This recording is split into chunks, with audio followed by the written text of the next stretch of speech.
दुनिया बचाने वाले क्लास तलवारबाज देवता अब एक क्लास टीम में मजदूर का काम कर रहे हैं।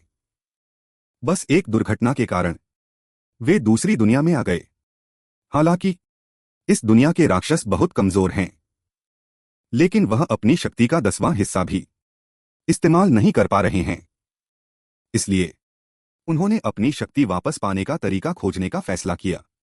शुरुआत में उन्होंने अपने जीवन की कीमत पर डेमन किंग के सीने पर लटके पेंडेंट को तोड़ दिया था, और इसी वजह से उन्होंने इस दुनिया के आखिरी डेमन किंग को मार गिराया। लेकिन दुख की बात यह है कि यह दुनिया डेमोस के आक्रमण के कारण नष्ट हो चुकी थी, और जब उनकी चेतना समाप्त होने वाली थी तभी वे अचानक दूसरी दुनिया में आ गए और उनकी मुलाकात सियो दोजुन नाम के लड़के से हुई। सियो दोजुन ने बताया कि वह मरने वाला है। अगर वह उसकी शर्त मान ले तो सियो दोजुन अपना शरीर उसे दे देगा। मूल रूप से तलवारबाज देवता उसकी शर्त नहीं मानना चाहते थे। आखिरकार उनकी दुनिया पहले ही नष्ट हो चुकी थी। उन्होंने 10 साल तक जान लड़ाकर लड़ाई की थी, लेकिन अंत में उन्हें अपने साथियों ने धोखा दिया। अब वह जीने का अर्थ बहुत पहले ही खो चुके थे। बस जीने की कोशिश करो। तुम्हारा जीवन मेरे जीवन से बदतर तो नहीं हो सकता। और सियो दोजुन ने धीरे से कहा, मेरा जीवन तो ठीक है। मैं बस चाहता हूं कि दादी और उन्यन उस तरह का जीवन न जिएं। यह देखकर तलवारबाज देवता ने अंततः हार मानकर उसकी बात मान ली। तो तुम्हारी शर्त क्या है? मैं चाहता हूं कि आप दादी और उन्यन की अच्छी तरह रक्षा करें। जब उन्हें होश आया तो वे खुद को दूसरी दुनिया के सियो दोजुन के रूप में पा चुके थे। इस समय वे अकेले नमसान गेट क्लास कालकोठरी डंजन में पहुंचे। जैसे ही उन्होंने कालकोठरी का दरवाजा लात मारकर खोला, दरवाजे के सामने का अलार्म लाल रोशनी छोड़ने लगा। खतरा खतरा, बिना पंजीकरण वाले हीरो ने जबरन प्रवेश किया है। दृश्य बदलता है। सियो दोजुन कालकोठरी के अंदर पहुंच गया, लेकिन उन्होंने सोचा नहीं था कि उनका सामना एक क्लास टीम से होगा। शुरुआत में उन्हें लगा कि वह आदमी गलती से यहां आ गया है, इसलिए उन्होंने सोचा कि उसे कालकोठरी से बाहर ले जाएं। आखिरकार उसका पहनावा टीम के सामान ढोने वाले मजदूर जैसा ही था। लेकिन सियो दोजुन ने तुरंत मना कर दिया। मैं समझता हूं आप क्या कहना चाहते हैं, लेकिन मैं अभी अभी यहां आया हूं। इस समय टीम का कप्तान बहुत मजबूर था। मैं जानता हूं तुम्हारी क्या सोच है गेट में प्रवेश करने की, लेकिन तुम्हें कम से कम पहले आधिकारिक तौर पर हीरो सर्टिफिकेट लेना चाहिए और प्रशिक्षण और परीक्षण पास करना चाहिए। तभी सियो दोजुन ने उसकी बात काट दी। मैं जानता हूं कि आप मेरे बारे में सोच रहे हैं, लेकिन मैं आपकी इस दयालुता को स्वीकार नहीं करता। इतना कहकर वह मुड़ा और वहां से चला गया। कुछ ही क्षणों में उनका सामना हुआ कालकोठरी के पहले राक्षस से। उन्होंने धीरे से अपना स्कूल बैग नीचे रखा। राक्षस के अचानक हमले का सामना करते हुए उस आदमी ने बड़ी शांति से उससे अपना बचाव किया। फिर अचानक एक मुक्का मारा और वहीं राक्षस का सिर उड़ गया। ये राक्षस सच में बिल्कुल नहीं बदले हैं। कुछ देर बाद सियो दोजुन ने राक्षस का हथियार उठाया और फिर उसके शरीर से मैजिक क्रिस्टल निकाल लिया। Level 1 magic crystal. अगर यह पहले होता तो इस आदमी की नजर में इसकी कोई कीमत नहीं होती, लेकिन अब अपनी तंगहाली के कारण उसके पास नखरे करने का हक भी नहीं था। तभी राक्षसों का एक समूह अचानक उस पर हमला कर देता है। इसलिए उसने तुरंत झुककर खुद को बचाया और फिर पूरी ताकत से अपने हाथ में मौजूद मैजिक क्रिस्टल फेंका। उसी क्षण उसने एक राक्षस का सिर चकनाचूर कर दिया। दूसरी ओर क्लास टीम के कुछ लोग अभी भी उस आदमी की सुरक्षा की चिंता कर रहे थे, लेकिन कप्तान ने उन्हें चिंता न करने का इशारा किया। वह आदमी एक अनधिकृत घुसपैठिया है। अब संभवतः क्लास के कंट्रोल सेंटर के अधिकारी यहां आ रहे होंगे। जब तक वह खुद राक्षसों को नहीं उकसाता, उसकी जान को खतरा नहीं होगा। लेकिन उन्होंने सोचा नहीं था कि राक्षसों का वह झुंड उस आदमी के सामने पूरी तरह बेबस था। कुछ ही देर में सियो दोजुन ने आसपास के राक्षसों को पूरी तरह खत्म कर दिया। अब 3 मैजिक क्रिस्टल और जुड़ गए। कमाई वास्तव में बहुत कम है। अब तक उसने कुल 12 लो लेवल मैजिक क्रिस्टल और 16 mid low level magic crystal प्राप्त किए हैं।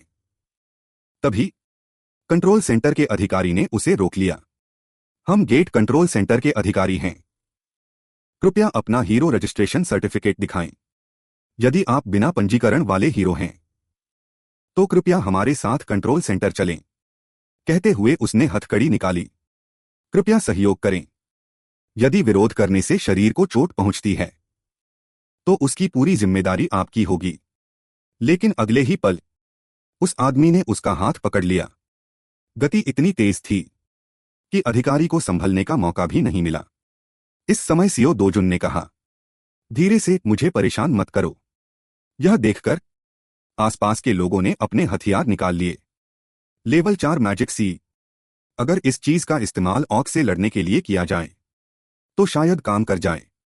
यह तुम्हारे लिए आखिरी चेतावनी है। अगर घायल नहीं होना चाहते तो वापस चले जाओ। फिर अधिकारियों ने उस पर हमला करना शुरू कर दिया, लेकिन उसने तुरंत उन्हें रोक दिया। हमला बचाने के लिए सिर हटाते ही उस आदमी ने जोर से एक लात मारी और अधिकारी को वहीं उड़ा दिया, कई मीटर दूर तक। यह देखकर पास खड़ा अधिकारी हैरान रह गया और इससे पहले कि वह कुछ समझ पाता, वह आदमी पलक झपकते ही वहां से गायब हो गया। इसके तुरंत बाद उसे महसूस हुआ कि पेट में तेज दर्द हो रहा है। तभी सीओ दोजुन की आवाज सुनाई दी, रजिस्टर्ड हीरो होने पर क्या कोई समस्या नहीं होगी? सैद्धांतिक रूप से हाँ, जब तक कालकोठरी के अंदर कोई अवैध कार्य न हो, अधिकारी हस्तक्षेप नहीं करेंगे। तो रिफ्ट जोन दरार क्षेत्र का क्या?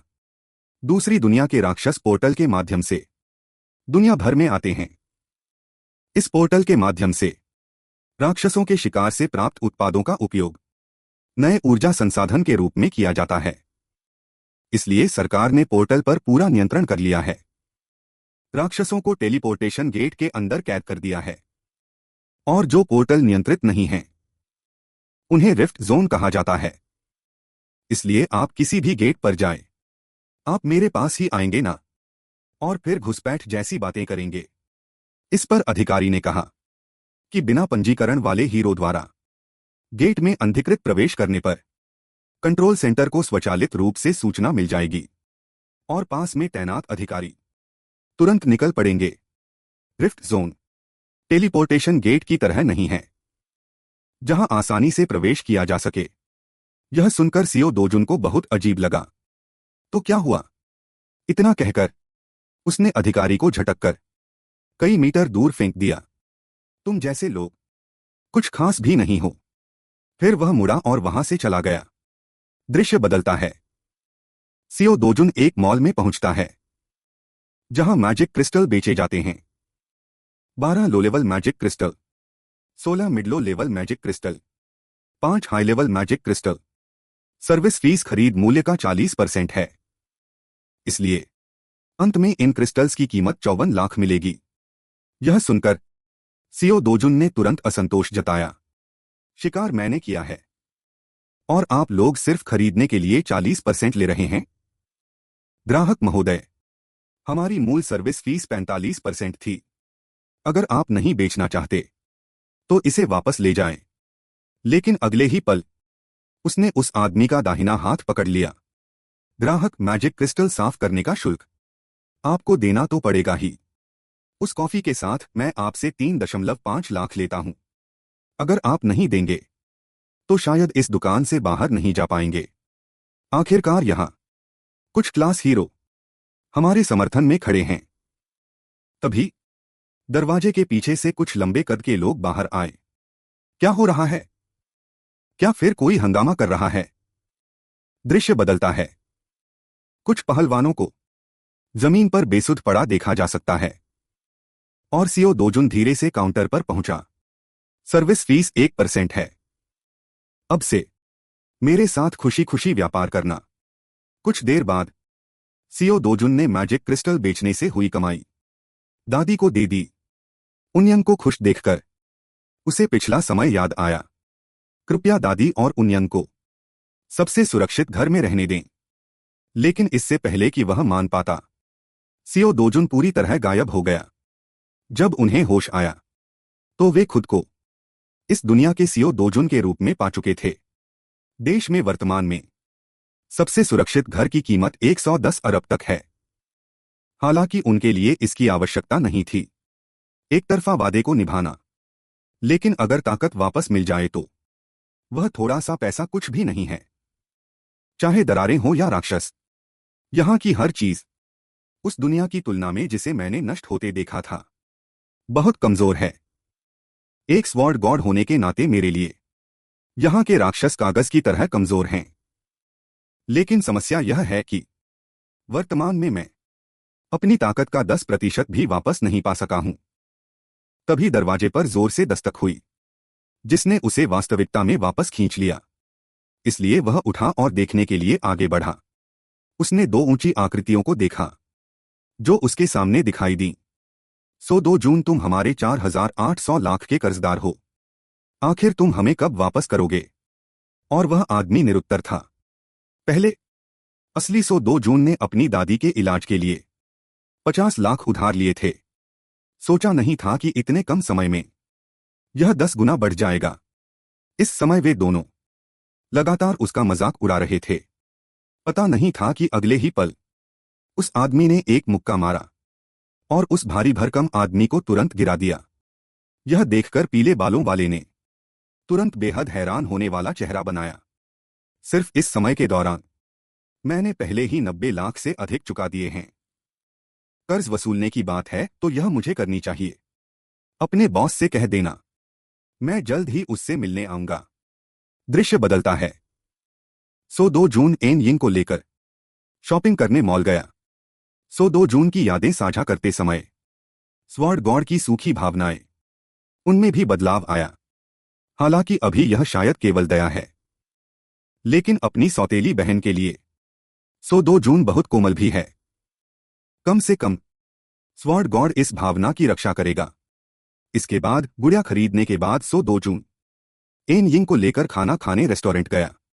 लेकिन तभी एक बिन बुलाए मेहमान के आने से यह शांति भंग हो गई। सो 2 जून, तुम सच में बहुत बेकार हो। बगल में वह कौन है? क्या तुम भी अपनी मां की तरह हर जगह अवैध संबंध बना रहे हो? इस समय बगल में एन यिंग बहुत उलझन में थी। यह आंटी कौन है? उसी समय आंटी दोनों के सामने आई और मजाक उड़ाना शुरू कर दिया। उन्होंने पहले सो 2 जून को नीचा दिखाया, इतने पुराने कपड़े पहने हुए। फिर उन्होंने एन यिंग के प्रति भी अभद्र शब्द कहे। यह सुनकर सो 2 जून तुरंत गुस्से से भर गया। तुम एक सांप जैसी जहरीली और बेहद बदसूरत औरत हो। पहले का सो 2 जून एक नाजायज बच्चे के रूप में पैदा हुआ था। वह हमेशा गरीबी में रहा। जब 7 साल की उम्र में उसकी मां का निधन हुआ, तब वह मुश्किल से अपने सगे पिता के घर गया और कुछ समय तक रहा। भेदभाव और तिरस्कार के बीच उसने 10 से अधिक वर्षों तक जीवन बिताया। जब पिता की पहली पत्नी ने बेटे को जन्म दिया, तब से उसे पूरी तरह से नजरअंदाज कर दिया गया। इसके बाद उसे घर से निकाल दिया गया। बाद में अपनी नानी के घर पर उसने अपनी सौतेली बहन को देखा और एक नया जीवन शुरू किया। सो 2 जून, तुम पहले आखिर किस मनस्थिति में थे जो तुम यह सब सहते रहे? लेकिन अब सब कुछ पूरी तरह से अलग है। फिर सो 2 जून को जोर से चिल्लाते देखा गया। तुम्हारे साथ 12 साल बिताने के बाद मुझे नहीं पता था कि तुम अब भी घिनौनी हो। तुम्हारा रूप और स्वभाव दोनों ही बहुत बुरे हैं। दिमाग भी ठीक नहीं है। पढ़ाई भी खराब है। उन महिलाओं के सामने जो तुमसे सुंदर हैं, तुम केवल अभद्र शब्द ही बोल सकती हो। अपने भाई की आर्थिक स्थिति को समझने वाले इस बच्चे की तुलना में तुम वास्तव में किसी काम की नहीं हो। यह सुनकर वह गुस्से से लाल हो गई। ठीक उसी समय एक आकृति दिखाई दी जो उन लोगों के सामने आई। 2 जून बहुत समय से नहीं मिले। फिर आंटी ने उसे मां कहकर पुकारा। क्या तुम्हें पता है उस कमीने ने मुझसे क्या कहा? बस बहुत हुआ, तुम चुपचाप बैठो। वह किस तरह का असभ्य व्यवहार है। इसके तुरंत बाद उसने सो 2 जून से औपचारिक बातचीत शुरू की। लेकिन स्पष्ट था कि सो 2 जून उसे बात नहीं करना चाहता था, क्योंकि उसकी नजर में यह महिला बहुत ढोंग करने वाली थी। इस समय सो 2 जून ने ठंडी आवाज में कहा, हमारे बीच होना चाहिए, एक दूसरे का अभिवादन करने वाला रिश्ता नहीं। यहां से दफा हो जाओ। यह सुनकर वह गुस्से में मुड़कर चली गई, और वह बहुत उलझन में थी। क्या वह वही सो 2 जून है जिसे मैं जानती हूं? क्या वह हमेशा सब कुछ चुपचाप सहने वाला नहीं था? कुछ देर बाद सो 2 जून एन यिंग को लेकर मॉल से चला गया। आज से वह अपमानित होने वाला सो 2 जून अब अस्तित्व में नहीं रहेगा। दूसरी ओर आंटी अभी भी पिछली घटना की शिकायत कर रही थी।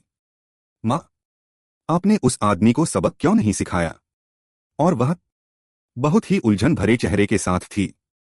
चेयरमैन 2 जून अभी भी जीवित क्यों है? माफ करना, मुझे रिपोर्ट मिली थी जेंग जेव कि 2 जून को गेट के प्रवेश द्वार पर ही छोड़ दिया गया था। तो फिर वह आदमी जिसे मर जाना चाहिए था, वह जीवित क्यों है? यह सुनकर पास खड़ी महिला बहुत उलझन में थी। मां, आपके कहने का क्या मतलब है? क्या आप सो 2 जून को मारना चाहती हैं? अगर दादाजी या पिताजी को इस बारे में पता चला तो बहुत बुरा होगा। इस समय उसने आंटी का मुंह कसकर बंद कर दिया। मैं इस मामले को संभाल लूंगी, तुम इसकी चिंता मत करो। मुझे किसी भी तरह उसे खत्म करना ही होगा। दृश्य बदलता है। सो 2 जून गाड़ी से एक जगह पहुंचा जब से मैजिक क्रिस्टल नया ऊर्जा स्रोत बना है। दुनिया के सभी देशों ने अपने सारे संसाधन लगा दिए हैं दरारों को गेट में बदलने के लिए। अब सभी औद्योगिक संरचनाएं गेट और नायकों के इर्द गिर्द विकसित हो रही हैं। इसका मतलब है कि अगर पैसा कमाना है तो तुम्हें नायक बनना ही होगा। कुछ देर बाद सो 2 जून उन गुंडों के पास पहुंचा। बॉस, तुम्हारी हिम्मत तो बड़ी है। मेरे आदमियों को पीटा और फिर भी यहां आने की हिम्मत की। लेकिन उसने कहा, चाहे जो भी हो, नुकसान मेरा ही हुआ है। इस दौरान तुम लोगों ने मुझे मानसिक, शारीरिक और भौतिक नुकसान पहुंचाया है। मुझे मुआवजे की जरूरत है। तभी बॉस को एहसास हुआ, इस लड़के में इतना बड़ा बदलाव कैसे आया? क्या यह गेट के अंदर जागृत हुआ है? लेकिन तुम बहुत ज्यादा अहंकारी हो रहे हो। उसके एक आदेश के साथ आसपास तुरंत कई हट्टे कट्टे आदमी आ गए। भले ही तुम जागृत हो गए हो, तुम सिर्फ रैंक के हो। रैंक के इस तरह के लोग मेरे पास बहुत सारे हैं। वे भी घमंड नहीं करते। लेकिन ठीक उसी समय सो 2 जून ने ठंडी आवाज में कहा, बैठ जाओ, मैंने अभी अपनी बात खत्म नहीं की है। और अगले ही पल सो 2 जून ने जोर से मुक्का मारा और चश्मे वाले आदमी को तुरंत उड़ा दिया, दर्जनों मीटर दूर। फिर मुक्कों और लातों से आसपास के लोगों को सबक सिखाया। मैंने सुना है कि तुम लोग छिपकर हर तरह के गंदे काम करते हो। अगर मुझे भविष्य में पैसा कमाना है तो मुझे हीरो रजिस्ट्रेशन सर्टिफिकेट चाहिए। कुछ ही क्षणों में सो 2 जून ने सबको ढेर कर दिया। तुम तुरंत मेरे लिए एक हीरो रजिस्ट्रेशन सर्टिफिकेट लाओ। कोई गलती नहीं होनी चाहिए। बेहतर होगा कि यह कल तक हो जाए। इस समय वहां मौजूद सभी लोग दंग रह गए। यह बिल्कुल भी रैंक की ताकत नहीं है। क्या यह रैंक है? नहीं, यह लड़का शायद रैंक का है। यह देखकर बगल में खड़ा बॉस तुरंत मान गया। अच्छा, मुझे अचानक एक और बात याद आई। क्या होंग हीजू ने तुम्हें मुझे मारने के लिए भेजा था? फिर सो 2 जून ने उसके कंधे को पकड़ा और जोर लगाया। वह दर्द से तड़प उठा। हाँ, सही कहा, उसी औरत ने मुझे आदेश दिया था। और सो 2 जून बहुत उलझन में था। तो क्या तुमने मुझे गेट के अंदर बंद कर दिया था? और बॉस हैरान था, कौन सा गेट? मुझे नहीं पता। इसके अलावा अगर तुम मर गए तो मैं किससे पैसे वसूलूंगा? यह सुनकर सो 2 जून सोचने लगा। फिर उसे अचानक एक नाम याद आया, जेंग जेव। उसी ने मुझे गेट के अंदर ले गया था। कल उसकी सारी जानकारी मेरे पास लाना मत भूलना। सब कुछ बताने के बाद सो 2 जून वहां से चला गया। तभी सो 2 जून की मरने से पहले की इच्छा उसके दिमाग में फिर से आई। कृपया दादी और एन यिंग को सबसे सुरक्षित जगह पर रहने दें। इस आदमी का कुछ नहीं किया जा सकता। इसी मौके का फायदा उठाकर मैं तुम सबको सुधार दूंगा। दृश्य बदलता है। वह बना हुआ हीरो रजिस्ट्रेशन सर्टिफिकेट लेकर एक डंजन खोलता है, लेकिन डंजन से चेतावनी की आवाजें आने लगीं। अनुशंसित स्तर से कम होना खतरनाक हो सकता है। कृपया प्रवेश करने से पहले सावधानी से विचार करें। वह कमबख्त प्रेसिडेंट, मुझे अपना स्तर उस स्तर का होना चाहिए था। इसके बाद सीओ दोजुन धीरे धीरे डंजन में दाखिल हुआ। शक्ति द्वार का स्तर भी है। अनुशंसित प्रवेश स्तर ए है। हालांकि यह एक स्तर का द्वार है, लेकिन यह एकल है और इसे हराना एक स्तर के पैमाने जैसा कठिन है। हालांकि इसके अंदर एक सुरंग है, इसलिए केवल एक व्यक्ति ही इसे पार कर सकता है। इसलिए यदि आप स्तर के नहीं हैं तो यहां जीतना कठिन है। आखिरकार जरा सी लापरवाही से सुरंग के भीतर आपको सैकड़ों राक्षसों का सामना करना पड़ सकता है। लेकिन सीओ दोजुन को यह एहसास बहुत पसंद है। अगले ही पल उसने अपना उपकरण पहना और राक्षसों पर हमला कर दिया। केवल एक वार में सीओ दोजुन ने आसानी से निकाल लिया राक्षस के शरीर के भीतर से मैजिक क्रिस्टल। ब्लैक स्यापिट का स्पर्श मात्र लकवा मार देने वाले सांप की तरह होता है।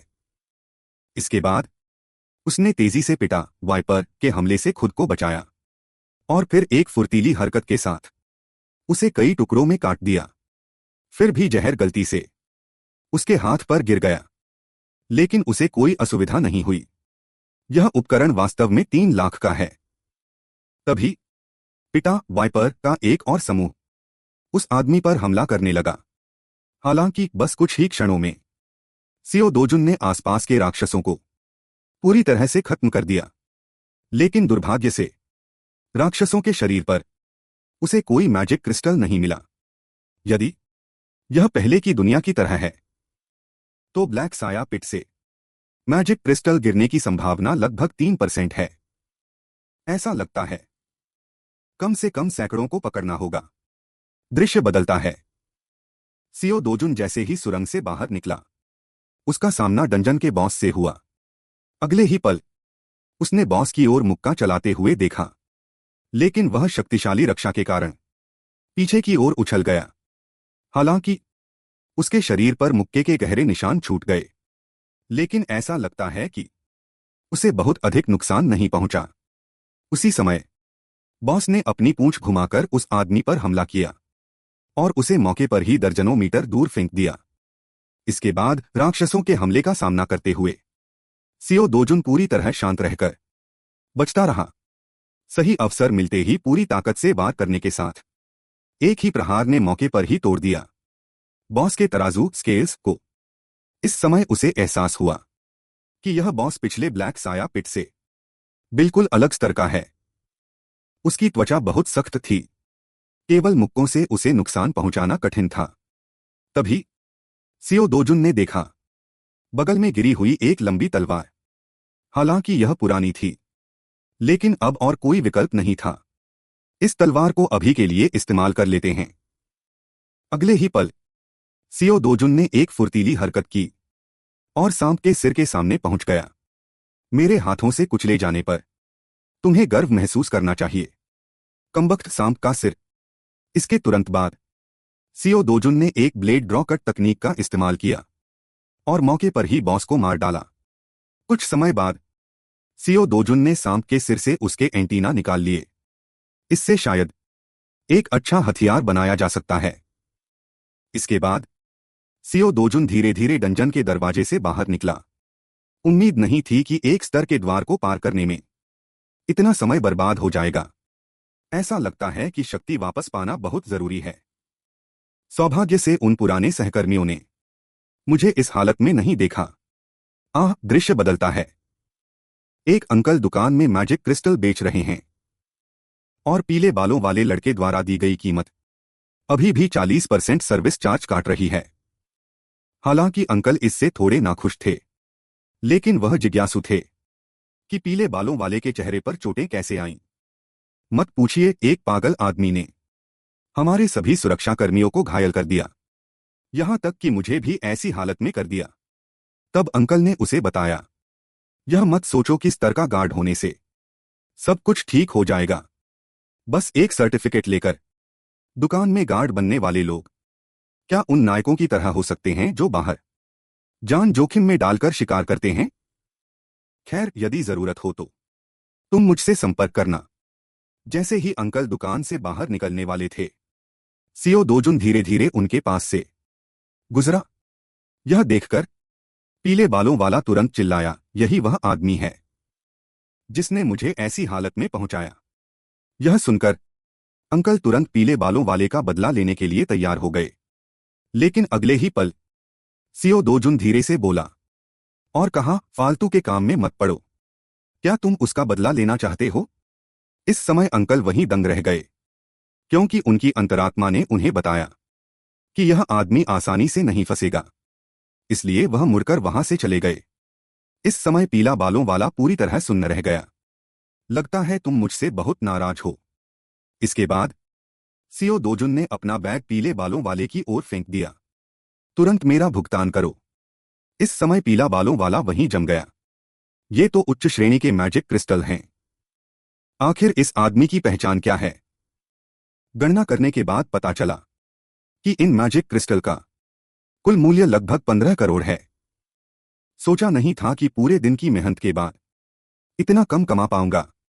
वह अभी भी थोड़ा सर्विस चार्ज काटना होगा। हाँ, सर्विस चार्ज 1% है। इस समय पीला बालों वाला घबराते हुए बोला, 1 करोड़ से अधिक के लेन देन के लिए ऊपर के अधिकारियों की अनुमति की आवश्यकता होती है। इसलिए सीओ दोजुन ने उसे इशारा किया कि मालिक से आवेदन करे। जैसे ही फोन जुड़ा, सीओ दोजुन ने फोन छीन लिया और मालिक की ओर चिल्लाकर कहा, मैं सिर्फ एक बार कहूंगा, तुरंत उसका भुगतान करवाओ। इसके तुरंत बाद उसने फोन पीले बालों वाले के चेहरे की ओर फेंक दिया। इसका प्रभाव इतना जबरदस्त था कि फोन दीवार में ही धंस गया। बिना किसी हिचकिचाहट के पीले बालों वाले ने तुरंत सीओ दोजुन के लिए भुगतान कर दिया। 10 मिनट बाद मालिक जल्दी से दुकान पर पहुंचा। तुमने मेरा फोन क्यों नहीं उठाया? प्रेसिडेंट, मैं इस्तीफा देने वाला हूं। इसके बाद प्रेसिडेंट ने दीवार में धंसे हुए फोन को देखा और तुरंत एक फोन लगाया। जियान, तुम्हें यहां आना होगा। कुछ देर बाद यून जुयान दुकान पर आई। इस समय पीला बालों वाला बहुत हैरान था। क्या यह देश की चौथी रैंक वाली स्तर की हीरोइन यून जुयान नहीं है? मैंने प्रेसिडेंट से सुना था कि वह उनकी भतीजी है। तभी यून जुयान ने धीरे से बोलना शुरू किया, मैंने सुना है कि एक ऐसा हीरो आया है जिसके पास शक्तिशाली मैजिक क्रिस्टल हैं। इससे चाचा को बहुत सिरदर्द हो रहा है। क्या तुम मुझे विस्तार से बता सकती हो? दृश्य बदलता है। सीओ दोजुन हवा में मौजूद मैजिक पावर को सोख रहा है। उसे जल्द से जल्द अकेले स्तर के राक्षसों का शिकार करने में सक्षम होना होगा, और ऐसा करने के लिए उसे जल्द ही अपनी पुरानी शक्ति वापस पानी होगी। लेकिन पिछली दुनिया से अलग यहां हवा में मैजिक पावर बहुत कम है। यहां तक कि सीओ दोजुन के लिए भी रोजाना इस तरह मैजिक पावर सोखने में कम से कम 3 साल या उससे भी अधिक समय लगेगा। यदि उसके पास उच्च श्रेणी का हथियार होता तो अच्छा होता, लेकिन यहां उस कचरा उपकरण की कीमत भी करोड़ों से अधिक है। तभी सीओ दोजुन को अचानक कुछ महसूस हुआ और उसने तुरंत एनियन को कमरे में वापस ले लिया। अगले ही पल एक जोरदार कंपन महसूस हुआ। धिक्कार है, यह शायद दरार रिफ्ट है।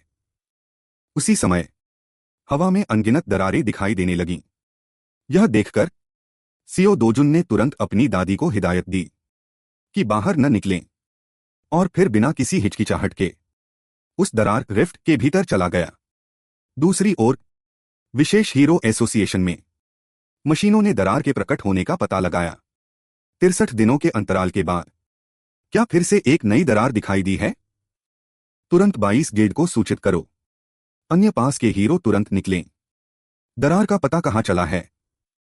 इस समय अधीनस्थ ने बताया, एक सामान्य आवासीय क्षेत्र में। धिक्कार है, अगर कोई सामान्य व्यक्ति नई दरार में चला गया तो बुरा होगा, जब तक वह बाहर नहीं आता तब तक दोबारा अंदर जाना असंभव है। और अगर वह अंदर मर गया तो स्थिति और भी बदतर होगी, क्योंकि दरार वाले क्षेत्र में लगभग 10 दिनों तक राक्षसों का सैलाब मॉन्स्टर टाइड आएगा। उस समय पूरा शहर प्रभावित होगा। फिर कमांडर ने अधीनस्थ से पूछा, क्या अंदर जाने वाले की पहचान सुनिश्चित हो गई है? उसका नाम सियो दोजुन है। वह दरार वाले क्षेत्र के निवासी का बेटा है। दादी के अनुसार वह अपनी बहन को बचाने के लिए दरार के अंदर गया है। धिक्कार है, यह तो बहुत बुरा हुआ। राक्षसों के सैलाब आने की संभावना 99.9% तक है। दूसरी ओर होम हीजू को पता चला कि सियो दोजुन पोर्टल के अंदर जाग गया है। हालांकि उसने अभी तक हीरो एसोसिएशन में पंजीकरण नहीं कराया है, लेकिन पिछली बार सैन्य दरार में उसका जागना निर्विवाद है। इस समय होम हीजू बहुत क्रोधित है। अगर काम चेलवू ने उसे तब मार दिया होता तो सब कुछ खत्म हो गया होता। क्यों? चीजों को इतना जटिल क्यों बनाना? तुम उससे स्पष्ट कर दो।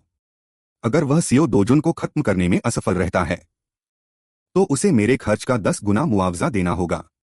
तभी गंजे बॉडीगार्ड ने धीरे से कहा, वास्तव में उसे परेशान करने की कोई आवश्यकता नहीं है, क्योंकि सियो दोजुन जहां रहता है वहां एक नई दरार दिखाई दी है और वह पहले ही अंदर जा चुका है।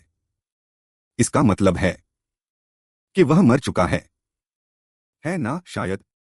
जब तक पुष्टि न हो जाए तब तक निगरानी जारी रखें। दृश्य बदलता है। सियो दोजुन दरार के अंदर पहुंच गया है और वह बहुत आश्चर्यचकित है, क्योंकि वह जगह है जहां वह बचपन में अक्सर आता था। पाथिसिया जंगल, चाहे वे पेड़, घास और हवा हो या वातावरण में भरपूर मौजूद जादू की शक्ति, सब कुछ बिल्कुल वैसा ही है। अगर मैं यहां से बाहर निकल पाऊं तो शायद मैं उससे मिल पाऊंगा। कुछ क्षणों के बाद एक विशाल पुराना पेड़ अचानक उसकी आंखों के सामने प्रकट हुआ। वास्तव में सही है। उच्च शुद्धता वाली जादू की शक्ति के प्रवाह वाला प्राचीन पवित्र वृक्ष। पिछली दुनिया के विनाश का कारण पेड़ों का जल जाना था, जिसके कारण जादू के प्रवाह में व्यवधान आया था। हालांकि उसे यह नहीं पता कि वर्ल्ड ट्री अभी भी जीवित क्यों है। लेकिन जब तक वह उसके पास है, सियो दोजुन वापस पा सकता है वह जादू की शक्ति जो उसने खो दी थी। इस समय वह विशाल पेड़ की जादू की शक्ति सोखने में व्यस्त है। समय तेजी से 10 दिन बीत गए। जैसे ही उसने अचानक अपनी आंखें खोली, देखा कि चारों ओर कई बुरकाना दिखाई दिए। वे वही राक्षस हैं जिन्होंने अतीत में वर्ल्ड ट्री को जला दिया था। वे राक्षस, काश मेरे पास दिव्य गुण वाली तलवार होती। इस समय राक्षसों को देखा गया। अचानक उन्होंने उस पर हमला कर दिया। लेकिन कोई बात नहीं, मैं तुम सबको कुचल दूंगा। जैसे ही उसने अपना हाथ लहराया, एक शक्तिशाली जादू की शक्ति देखी गई जो सीधे दुश्मन की ओर बढ़ी, जिसने तुरंत उसके अंगों को झकझोर दिया। और यह एकत्रित जादू की शक्ति को QI के रूप में मुक्त करना था और उसे विस्फोटित करना था। इस समय सियो दोजुन कमजोरी महसूस कर रहा है। आखिरकार उसने काफी समय से इतनी बड़ी मात्रा में जादू की शक्ति मुक्त नहीं की थी। उसी समय राक्षसों के घेराव का सामना करते हुए सियो दोजुन को जादू की रक्षा का उपयोग करते देखा गया, जिससे उसने उन्हें रोक दिया। वर्ल्ड ट्री की सुरक्षा की पुष्टि हो गई है। तो अब अगला कदम तुम लोगों का उपयोग करना है अपनी जादू की शक्ति की पुष्टि करने के लिए। अगले ही पल सियो दोजुन ने एक फुर्तीला कदम उठाया और राक्षस के सामने पहुंच गया। जैसे ही दोनों हाथों से जोर लगाया गया, देखा गया कि दो राक्षस जादू से तुरंत भस्म हो गए। पुष्टि पूरी हुई। अगर मैं तुम लोगों को खत्म कर दूं तो शायद मुझे अमर ज्वाला इमॉर्टल स्पार्क मिल जाएगी। उसकी याद में अमर ज्वाला गिरने की संभावना काफी अधिक थी। इसके बाद सियो दोजुन ने तेजी से खत्म कर दिया आसपास के सभी राक्षसों को। जैसा कि उम्मीद थी, इन राक्षसों से बहुत सारी ज्वालाएं गिरीं। अगर मैं लगातार वर्ल्ड ट्री की जादू की शक्ति सोख पाता तो अच्छा होता, लेकिन दुर्भाग्य से सियो दोजुन का वर्तमान शरीर इतनी अधिक जादू की शक्ति सहन नहीं कर सकता, इसलिए उसे एक अलग रास्ता अपनाना पड़ा, और वह था ज्वालाओं को सोखना और फिर जादू के गुण को अग्नि गुण में बदलना। अतीत में उसे ज्वालाओं को सोखने की कोई आवश्यकता नहीं थी, लेकिन अभी और कोई रास्ता नहीं है। जितना सोख सकता हूं सोख लेता हूं। दूसरी ओर एसोसिएशन के लोग सियो दोजुन की शिकायत कर रहे हैं। उस आदमी को अकेले अंदर नहीं जाना चाहिए था। एक साधारण व्यक्ति का अंदर जाना राक्षसों की लहर पैदा कर सकता है। आश्चर्य और जिज्ञासा के साथ पूछा गया कि चेयरमैन क्या कहेंगे। उन्होंने हमें यहां इंतजार करने के लिए कहा है। सिर्फ राक्षसों की लहर ही तो है। इस बार एन देश, जेड देश और अन्य देशों में एक साथ दरारें आई हैं। कोई आश्चर्य नहीं कि चेयरमैन कितने व्यस्त हैं, लेकिन मैंने सुना है कि उनके यहां शुरुआत में ही स्थिति नियंत्रण में आ गई थी। सिर्फ हमारे यहां ही इतनी परेशानी हो रही है। अगर वह आदमी बाहर आने की हिम्मत करता है तो मैं उसे अच्छी तरह पीटूंगा। नई दरार आए हुए 28 दिन हो चुके हैं। हीरो एसोसिएशन ने राक्षसों की लहर के लिए प्रथम श्रेणी की चेतावनी जारी कर दी है, क्योंकि यह रोकथाम करनी है कि कहीं कोई साधारण व्यक्ति अंदर न चला जाए और 1 महीने तक बाहर न निकल पाए।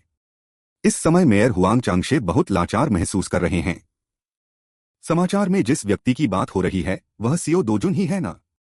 हाँ बिल्कुल, उनके अधीनस्थ ने इसकी पुष्टि की।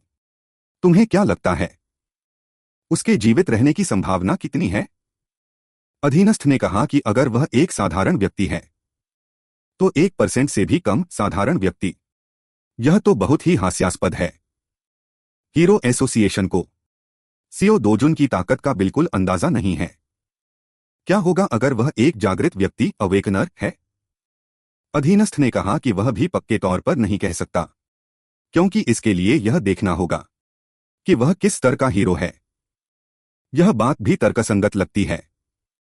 आखिर लड़ने में सक्षम होना और दरार से बाहर निकलने में सक्षम होना दो अलग बातें हैं। फिर उसने अपने अधीनस्थ को इशारा किया। सियो दोजुन के 2 परिवार के सदस्यों को नियंत्रण में ले लो। पहले उन्हें संभाल कर रखो। अगर सियो दोजुन मर जाता है तो उन्हें बेच देना।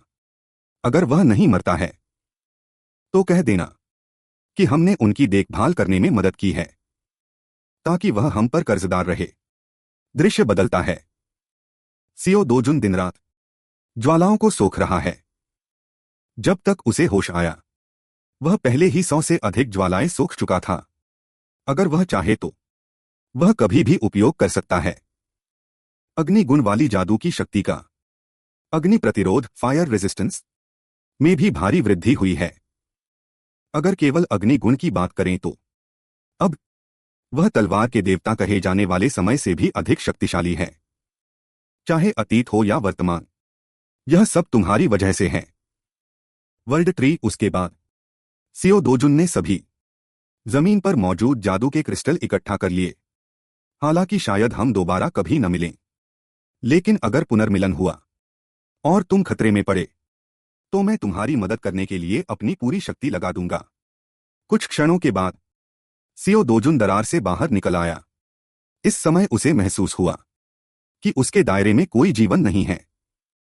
शायद राक्षसों की लहर से बचने के लिए वे लोग वहां से हट गए हैं। तभी उसने ध्यान दिया कि पास में कुछ जलने की गंध आ रही है, इसलिए वह तेजी से उस ओर बढ़ा और फिर उसने 2 कर्मचारियों को देखा। उनके पहनावे को देखकर लगता है कि वे शायद पिछली बार पोर्टल में मिले लोगों की तरह ही हैं। अगर पकड़े गए तो बहुत मुसीबत होगी। इस समय सियो दोजुन ने सामने की ओर एक आग का गोला फेंका, जिससे तुरंत आग लग गई। उसी समय वहां मौजूद कुछ लोग इस हलचल की ओर आकर्षित हुए। इसके तुरंत बाद कुछ लोग तेजी से आग की दिशा में बढ़े। धिक्कार है यहां अचानक आग कैसे लग गई? आग की प्रकृति और लक्ष्य की सटीकता को देखते हुए यह बहुत अच्छा है। बुसाक, इस तरह की आग अगर तुम भी देखोगे तो दंग रह जाओगे। आखिर तुम कभी महाद्वीप के सबसे शक्तिशाली अग्नि जादूगर थे। उसी समय पास में मौजूद किम ह्यूनवू को अचानक कुछ महसूस हुआ। दरार में कुछ गड़बड़ लग रही है। जब वे घटनास्थल पर वापस पहुंचे तो पाया कि दरार बिना किसी निशान के गायब हो चुकी थी और उन्हें बिल्कुल भी पता नहीं चला कि वह आदमी दरार से जीवित बाहर निकल चुका है। दृश्य बदलता है। इस समय सभी लोग चर्चा कर रहे हैं। आधिकारिक घोषणा जारी की गई है। पहले दिखाई देने वाली दरार गायब हो गई है। राक्षसों की लहर आनी चाहिए थी, लेकिन ऐसा नहीं हुआ। कुल मिलाकर सभी का मानना है कि सियो दोजुन अंदर मर चुका है। अगर मैं वास्तव में अंदर मर गया तो मैं फिर कभी वर्ल्ड ट्री को नहीं देख पाऊंगा और मेरे पास कुछ ऐसी चीजें हैं जिनकी रक्षा करना जरूरी है। इसके बाद सियो दोजुन माफिया डॉन के इलाके में पहुंचा। देखा गया कि दो लोग चर्चा कर रहे हैं कि बॉस सियो दोजुन के परिवार के साथ क्या करेंगे। अगले ही पल सियो दोजुन अचानक उन दोनों के सामने प्रकट हुआ। तुम्हारा बॉस कहाँ है? उसी समय माफिया डॉन धीरे धीरे कार से नीचे उतरा। आखिरकार वह सियो दोजुन मर गया। अब जाकर चैन की नींद सो पाऊंगा। इस समय वह रात में जश्न मनाने की तैयारी कर रहा था। कुछ क्षणों के बाद कई आकृतियां दिखीं, जो दाओजुन द्वारा दरवाजे से बाहर फेंक दी गईं। इसने ब्लैक बॉस को पसीने छुड़ा दिए और इससे पहले कि वह कुछ समझ पाता, जो दाओजुन ने उसे कमरे के अंदर फेंक दिया। इसके बाद उसने गुस्से में चिल्लाते हुए देखा, वहां से कुत्ते की तरह रेंगते हुए आओ। फिर गुस्से में सोफे पर बैठ गया। क्या तुमने सुना नहीं? तुम्हारे जैसे इंसान को इंसान कहना भी बर्बादी है। कुत्ते की तरह मेरे पास आओ। बिना किसी हिचकिचाहट के वह तुरंत एक कुत्ते की तरह जो दाओजुन के सामने रेंगने लगा। तुम लोग दोहरे चरित्र वाले हो। जैसे ही मौका मिलता है तुम पीठ में छुरा घोंपना जानते हो। हुआंग चांगशिए, मैंने तुम्हारे जैसे बहुत देखे हैं। इस समय हुआंग चांगशिए ने तुरंत जू दाओजुन से माफी मांगी, लेकिन जू दाओजुन ने उसे कोई मौका नहीं दिया। फिर उसे एक लात मारकर कई मीटर दूर फेंक दिया। वो चश्मे वाला, अब से तुम यहां के बॉस बनोगे। अपने बॉस को खत्म करना तुम्हारे लिए कोई बड़ी बात नहीं होनी चाहिए, है ना? लेकिन चश्मे वाले ने कहा कि यह बहुत अनुचित होगा। आखिरकार बॉस के संपर्क बहुत व्यापक हैं। अगर वह अचानक बॉस बन गया तो बड़ी समस्याएं खड़ी हो जाएंगी। इसलिए उसने जू दाओजुन से विनती की कि वह बॉस की जान बख्श दे। मुझसे मजाक मत करो। एक इंसान को गायब करने के लिए क्या तुम पेशेवर नहीं हो? अगर वाकई नहीं हो पाता तो मैं उसे दरवाजे के अंदर फेंक दूंगा, राक्षसों को खिला दूंगा। मूल रूप से वह हुआंग चांगशिए को खत्म करने के लिए दृढ़ था, क्योंकि उसे जिंदा रखना एक बड़ी मुसीबत है। लेकिन हुआंग चांगशिए की विनती ने जू दाओजुन का दिल थोड़ा पिघला दिया। सच में कोई रास्ता नहीं है। देखा गया, जू दाओजुन ने बॉस का हाथ पकड़ लिया और तुरंत एक आग की लपट उठी, जिसने उसे पूरी तरह भस्म कर दिया। यह तुम्हारे लिए आखिरी मौका है।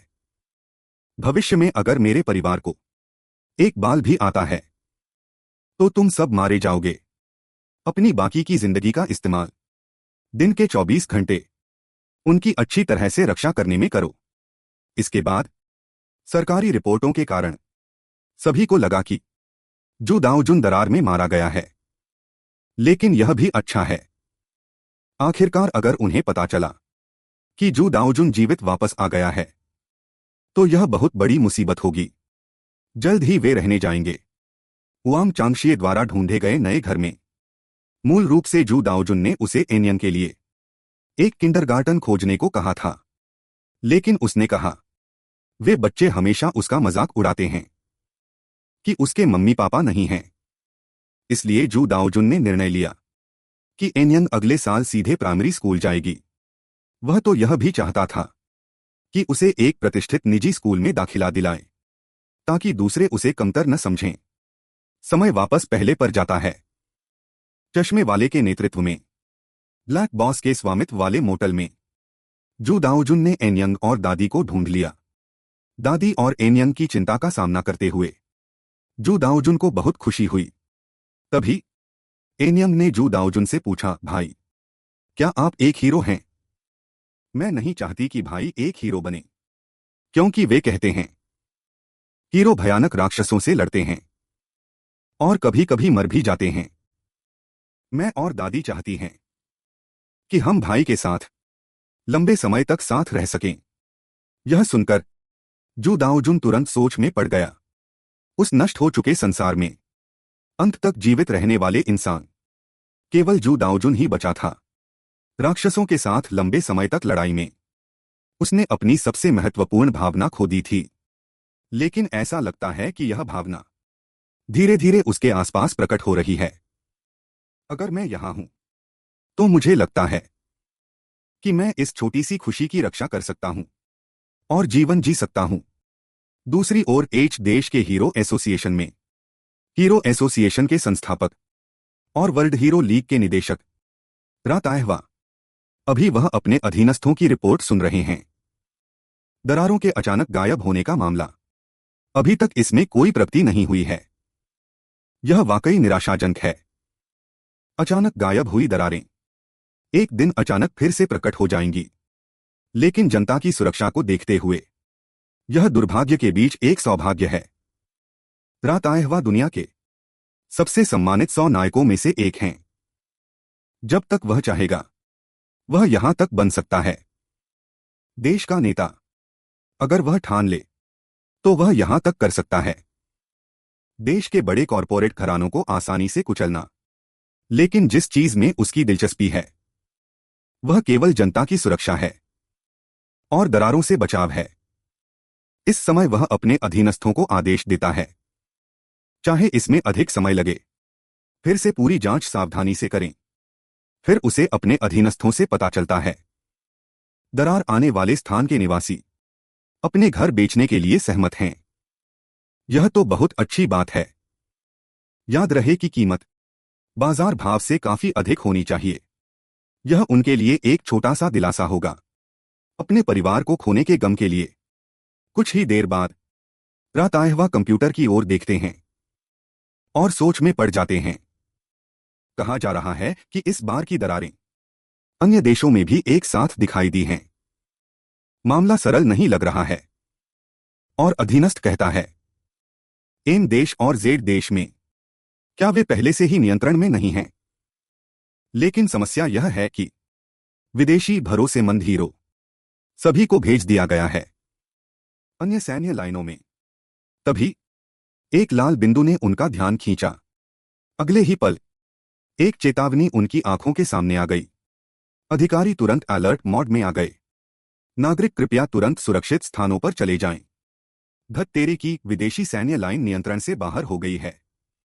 दूसरी ओर जू दाओजुन मैजिक क्रिस्टल लेकर फिर से दुकान पर आया और जैसे ही ब्लॉन्ड ने उसे देखा वह हकलाने लगा।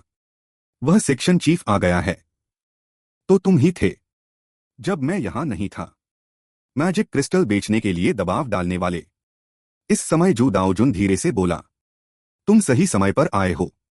एक उच्च पदस्थ व्यक्ति है जो इसे तुरंत संभाल सके तो सबसे अच्छा होगा। इसके बाद जू दाओजुन ने बैग नीचे फेंक दिया। ऐसा लग रहा है जैसे पिछली बार की तरह बिना किसी प्राथमिक प्रोसेसिंग के निम्न श्रेणी के मैजिक क्रिस्टल हैं। तो सेक्शन चीफ ने तुरंत कहा, हम आपके साथ व्यापार नहीं करेंगे। कृपया वापस जाएं, क्योंकि अगर फीस 1% हुई तो हमें भारी नुकसान होगा। हम अब आपके साथ व्यापार नहीं करेंगे। अपना सामान लें और वापस जाएं। तभी जू दाओजुन के चेहरे पर एक मुस्कान आई। तुम्हें पछतावा होगा। फिर उसने बैग को लात मारी और तुरंत अनगिनत मैजिक क्रिस्टल जमीन पर बिखर गए। यह देखकर वहां मौजूद दोनों लोग दंग रह गए। क्या वह हीरो मैजिक क्रिस्टल है? वह पौराणिक हीरो मैजिक क्रिस्टल जिसे पाना नामुमकिन है। यह यहां कैसे हो सकता है? Hero magic crystal. प्रसिद्ध मैक्सिकन ड्रग लॉर्ड केल्जामन ने लैब में गलती से मैजिक क्रिस्टल तोड़ दिया था। मैजिक क्रिस्टल की शक्ति जागृत हो गई, जिससे वह जागृत हुआ और एक हीरो बन गया। तब से इस मैजिक क्रिस्टल को हीरो जागृति के रूप में या जादुई शक्ति बढ़ाने के लिए आवश्यक माना जाता है। यह प्रसिद्ध हो गया जो कि एक दुर्लभ ऊर्जा स्रोत है और एक अत्यधिक मूल्यवान वस्तु भी है। यह देखकर सेक्शन चीफ का व्यवहार तुरंत बदल गया। ग्राहक कृपया थोड़ी देर बैठिए। फिर ब्लॉन्ड ने मैजिक क्रिस्टल की सतह से खून साफ करना शुरू कर दिया। उसी समय सेक्शन चीफ और जू दाओजुन बात करने लगे। उसने सोचा कि 0.5% फीस बहुत अधिक है। आपने 1% को 0.5% क्यों किया? क्योंकि मैं बहुत असंतुष्ट हूं। यह सुनकर सेक्शन चीफ ने तुरंत माफी मांगी। यह मेरी जल्दबाजी थी। और जू दाओजुन ने कहा, मैं माफी सुनकर थक चुका हूं। बस यह बताओ कि क्या तुम यह फीस स्वीकार करते हो या नहीं? शुरुआत में वह जू दाओजुन के साथ मोलभाव कर रहा था, लेकिन जू दाओजुन ने उसे अनसुना कर दिया। पुराने संबंधों को देखते हुए मैं तुम्हें 1% फीस पर दे दूंगा। मूल रूप से वह थोड़ा अनिच्छुक था, लेकिन जू दाओजुन की अगली बात ने उन दोनों को बेहद चौंका दिया। इस तरह की चीजें मेरे पास लगभग 7 और हैं। बिना किसी हिचकिचाहट के उन्होंने तुरंत जू दाओजुन के साथ अनुबंध पर हस्ताक्षर कर दिए। कुछ ही देर बाद 67 अरब जू दाओजुन को भेज दिए गए। अगर यह ऐसे ही चलता रहा तो 100 अरब का घर लगता है कि कोई नामुमकिन चीज नहीं है। लेकिन समस्या यह है कि उच्च श्रेणी के मैजिक क्रिस्टल पाने के लिए सिर्फ दरवाजा ही काफी नहीं है। अगर मैं दरार वाले क्षेत्र में स्वतंत्र रूप से जा पाता तो अच्छा होता। तभी फोन पर एक संदेश आया। दोनों का ध्यान इस ओर गया। विदेश में राक्षसों का कहर टूट पड़ा है। कृपया नागरिक जल्द से जल्द सुरक्षित स्थानों पर चले जाएं। ये क्या हो रहा है? मुझे लगा था कि देश एच में राक्षसों का कहर टूटा है।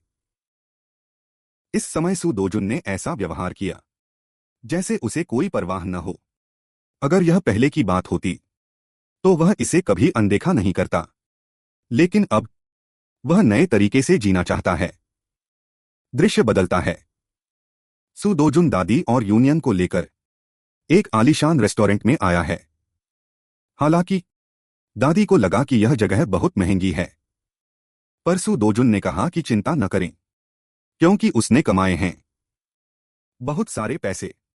इस बार आप बिना किसी फिक्र के भरपेट खाइए। बचपन से ही मितव्ययी रही दादी और यूनियन के लिए यह शानदार खाना किसी स्वर्ग के स्वाद जैसा था। तभी यून जुआम को देखा गया, जो धीरे से सू दोजुन के पास आया। मिस्टर सू दोजुन, क्या मैं आपसे थोड़ी देर बात कर सकता हूं? पर बात पूरी होने से पहले ही सू दोजुन ने उसे बीच में रोक दिया। क्या तुम्हें दिख नहीं रहा कि मैं अपने परिवार के साथ खाना खा रहा हूं? कोई काम है तो मेरे खाना खाने के बाद आना। यह सुनकर ह्यून जुआम दंग रह गया। मैं ह्यून जुआम हूं। उसके बाद वह चुपचाप वेटिंग एरिया में जाकर इंतजार करने लगा। इसी बीच वहां मौजूद लोग आपस में चर्चा करने लगे। क्या वह रैंक हीरो ह्यून जुआम नहीं है? पर वह यहां किसका इंतजार कर रहा है? इस वक्त ह्यून जुआम गहरी सोच में डूबा था। सू दोजुन 2 महीने पहले पहली बार गेट में दाखिल हुआ था। गहराई से अनुमान लगाया जाए तो वह उसी समय जागृत अवेकेंड हुआ था। हालांकि आधिकारिक खबरों में कहा गया था कि इस बार उसकी दरार में मृत्यु हो गई, लेकिन वह यहां सबके सामने मौजूद है। सिर्फ एक वाक्य से मुझे घबराहट महसूस कराने वाला आदमी। क्या ऐसा हो सकता है कि 2 महीने से भी कम समय वाला कोई जागृत व्यक्ति रैंक का हो सकता है? तेल सम्राट काप मोरे ने शुरुआत में मैजिक क्रिस्टल खरीदने में बहुत पैसा लगाया था। जागृत होने से रैंक बनने तक उसे भी पूरे 5 साल लगे थे। यह आदमी बिल्कुल भी एस रैंक नहीं हो सकता। उसके पास निश्चित रूप से कोई और विशेष शक्ति है। कुछ समय बाद सू दोजुन के परिवार ने खाना खत्म किया और वहां से जाने लगे। अगले ही पल सू दोजुन के सामने एक आकृति दिखाई दी। वाकई तुम सू दोजुन ही हो। तुम आखिर उस गेट से बाहर कैसे निकले? यह व्यक्ति कांग चुलवू है। मुझे पहले से ही पता था कि तुम एक कीड़े हो। नहीं सोचा था कि तुम एक तिलचट्टा निकलोगे। और ह्यून जुआम बहुत हैरान था। कांग चुलवू ठीक इसी समय क्यों आया? उसी समय सू दोजुन ह्यून जुआन की ओर चिल्लाया, क्या तुमने नहीं कहा था कि तुम्हें मुझसे काम है? मैं तुम्हारी बात सुनूंगा। मेरे परिवार का ख्याल रखने की जिम्मेदारी तुम्हारी है। तुम्हें बस उन्हें टैक्सी में बिठाना है। मैं अभी आपसे माफी चाहूंगा क्योंकि मुझे अभी एक कर्ज वसूलना है। कुछ समय बाद यून जुआम ने सुरक्षित रूप से दोनों को कार तक पहुंचा दिया। दूसरी तरफ सू दोजुन ने अचानक एक थप्पड़ मारा जिससे काम चुलवू वहीं सुन्न रह गया। जब वह सू दोजुन पर हमला करने की तैयारी कर रहा था, अगले ही पल एक साया तेजी से गुजरा। सू दोजुन के एक प्रहार ने उसकी नाक की हड्डी तोड़ दी। काम चुलवू, तुम मुझे गेट के अंदर बंद करके आए थे ताकि मैं मर जाऊं, है ना? हमें बहुत सारी बातें करनी हैं, है ना? इस समय काम चुलवू लगातार सू दोजुन को गालियां दे रहा था, पर जाहिर है सू दोजुन को वह नहीं मिला जो वह चाहता था। इसी बीच काम चुलवू ने अपनी जादुई शक्ति जुटाई और उस पर हमला किया। ऐन मौके पर सू दोजुन ने धीरे से अपना दाहिना हाथ बढ़ाया। बस कुछ ही पलों में एक शक्तिशाली ताकत ने काम चुलवू को तुरंत पीछे धकेल दिया। लानत है, क्या मेरा मुक्का पीछे हट गया? इससे पहले कि वह संभल पाता, सू दोजुन को देखा गया जो तुरंत उसके सामने आ गया था। उसके बाद शुरू हुआ मुक्कों का प्रहार। पास खड़े वेटर ने अधिकारियों को सूचित करने के बारे में सोचा, पर ह्यून जुआम ने इशारा किया कि चिंता न करें, मैं इसे संभाल लूंगा। इसी बीच काम चुलवू को सू दोजुन बेरहमी से सबक सिखा रहा है और ह्यून जुआम बहुत हैरान था। काम चुलवू चाहे जो भी हो, वह एक रैंक हीरो है, फिर भी उसे इस तरह पीटा जा रहा है कि वह पलटवार भी नहीं कर पा रहा। क्या वह रैंक से भी ऊपर है? फिर उसने धीरे से कहा, मिस्टर सू दोजुन, अब और नहीं वरना इसकी जान चली जाएगी। यह सुनकर सू दोजुन तुरंत रुक गया। तुम काम चुलवू के बारे में कितना जानते हो? मुझे लगता है कि जो बातें मुझे जाननी चाहिए वो लगभग सब मुझे पता हैं। क्यों? क्या यह बहुत जरूरी है? जाहिर है क्योंकि काम चुलवू का चचेरा भाई रैंक हीरो है। काम यंगशाओ पर सू दोजुन को जैसे कोई फर्क ही नहीं पड़ा। मुझे पता है। यह सुनकर यून जुआम दंग रह गया। उसे पहले से पता था, तो फिर उसने इतनी लापरवाही वाली बात क्यों की? काम चुलवू अब तक इसलिए इतना उछल रहा था क्योंकि काम यंगशाओ उसके पीछे खड़ा है। यानी कि मिस्टर सू दोजुन, आपकी अभी की हरकत बहुत खतरनाक थी। क्या आपको काम यंगशाओ से डर नहीं लगता? इस वक्त सू दोजुन ने धीरे से कहा, इसके बजाय तुम मेरे बारे में इतना सब जानते हो जिससे मुझे थोड़ा असहज महसूस हो रहा है। उसके बाद यून जुआम ने धीरे से समझाया, मुझे मेरे चाचा ने काम सौंपा था, इसलिए मैं आया हूं। तुम कासा में मैजिक क्रिस्टल बेचने गए थे, है ना? वह चीज मुझे बेच दो। तुम्हें कितने चाहिए? तुम्हारे पास जितने हैं, मुझे वो सब चाहिए। तो मेरी संख्या बहुत ज्यादा हो सकती है। चिंता मत करो, एक रैंक हीरो की संपत्ति तुम्हारी कल्पना से कहीं ज्यादा है। इस वक्त सू दोजुन ने धीरे से कहा, ऐसा कुछ नहीं है जो बेचा न जा सके, लेकिन मेरी एक शर्त है। यह कोई बड़ी बात नहीं है। तुम्हारे लिए जो एक रैंक हीरो हो, यह काम बहुत आसान होगा। दूसरी तरफ होंग हीजू आग बबूला हो रही है। क्या यह नहीं कहा गया था कि सू दोजुन दरार के अंदर मर चुका है? इस पर पास खड़ा माथक बहुत लाचार था। मुझे माफ करें, लेकिन हीरो एसोसिएशन ने वास्तव में मान लिया था कि उसकी मृत्यु हो चुकी है। मुझे बहाने मत दो, जल्दी सोचो कि इस मामले को कैसे सुलझाना है। उसके बाद माथक ने उसे एक बात की रिपोर्ट दी, सू दोजुन ने काम चुलवू से बदला लिया है। मैं सोच रहा हूं कि क्या सू दोजुन को पहले से ही कुछ पता चल गया है। यह सुनकर होंग हीजू गहरी सोच में डूब गई। अगर यह बात पति या पिता को पता चली तो मुश्किल हो जाएगी। हालांकि इन बातों को अभी भी दबाया जा सकता है। समस्या यह है कि अगर इसे मीडिया ने उजागर कर दिया तो ग्रुप के शेयर गिर जाएंगे। इसलिए उसे इस मामले को और बढ़ने से रोकना होगा। फिर उसने माथत को इशारा किया, जो भी मीडिया इस खबर को छापने की हिम्मत करेगा, तो टी ग्रुप और डब्ल्यू ग्रुप अपने सभी विज्ञापन अनुबंध वापस ले लेंगे। इस पर माथत ने तुरंत कहा, अधिकारियों और मीडिया की तरफ मैंने सब बंदोबस्त कर लिया है, लेकिन आप भी जानती हैं कि यह कोई स्थायी समाधान नहीं है। आपको याद होना चाहिए, काम चुल्वू का चचेरा भाई कांग यंगशाओ है। काम चुल्वू हीरो सर्कल में एक मशहूर बदमाश है। हालांकि बाहर वाले सोचते हैं कि कांग यंगशाओ कांग चुल्वू का बहुत ख्याल रखता है, लेकिन हकीकत में कांग चुल्वू बस कांग यंगशाओ के लिए गंदे काम करने वाला एक मोहरा है। अगर उन्होंने हमें निशाना बनाया तो बहुत मुश्किल होगी। इसलिए कांग यंगशाओ ने खुद इस मामले को सुलझाने का फैसला किया है। इस वक्त होंग हीजू ने धीरे से कहा, मुझे पहले उससे मिलना होगा। जितनी जल्दी हो सके मेरी और उसकी मुलाकात तय करो। और यह भी सुना है कि प्रेसिडेंट वांग चांगशे ने हमें धोखा दिया है। जी हां, सुना है कि वह सू दोजुन के परिवार का ख्याल रख रहा है। तुरंत प्रोसिक्यूटर पु से संपर्क करो। जिसने मुझे धोखा देने की हिम्मत की है, उसे इसकी कीमत चुकानी ही होगी। दृश्य बदलता है। सू दोजुन यून जुआम की टीम में शामिल हो गया। देश एच में फिलहाल 37 दरारें मौजूद हैं, जिनमें से 5 में गेट सक्रिय हो रहे हैं। बाकी दरार वाले क्षेत्रों में केवल हीरो एसोसिएशन से जुड़े हीरो ही शेड्यूल तय करने के बाद शिकार कर सकते हैं। पहचान की पुष्टि करने के बाद सू दोजुन यून जुआम की टीम के साथ दंगजन में दाखिल हुआ। हाई लेवल दंगजन में प्रवेश करने के लिए यहां तक कि कुनाजुआ की पहचान भी बार बार पुष्टि करने की आवश्यकता है। इस समय पास खड़ी महिला धीरे से बोली और कहा कि मुझे उम्मीद नहीं थी, कुनाजुआ, तुम वास्तव में स्प्लिट में शिकार करने का प्रस्ताव खुद रखोगे। यह तो वाकई अजीब है। बात करने वाला व्यक्ति वास्तव में डेंग रेंजू एसोसिएशन से संबंधित है।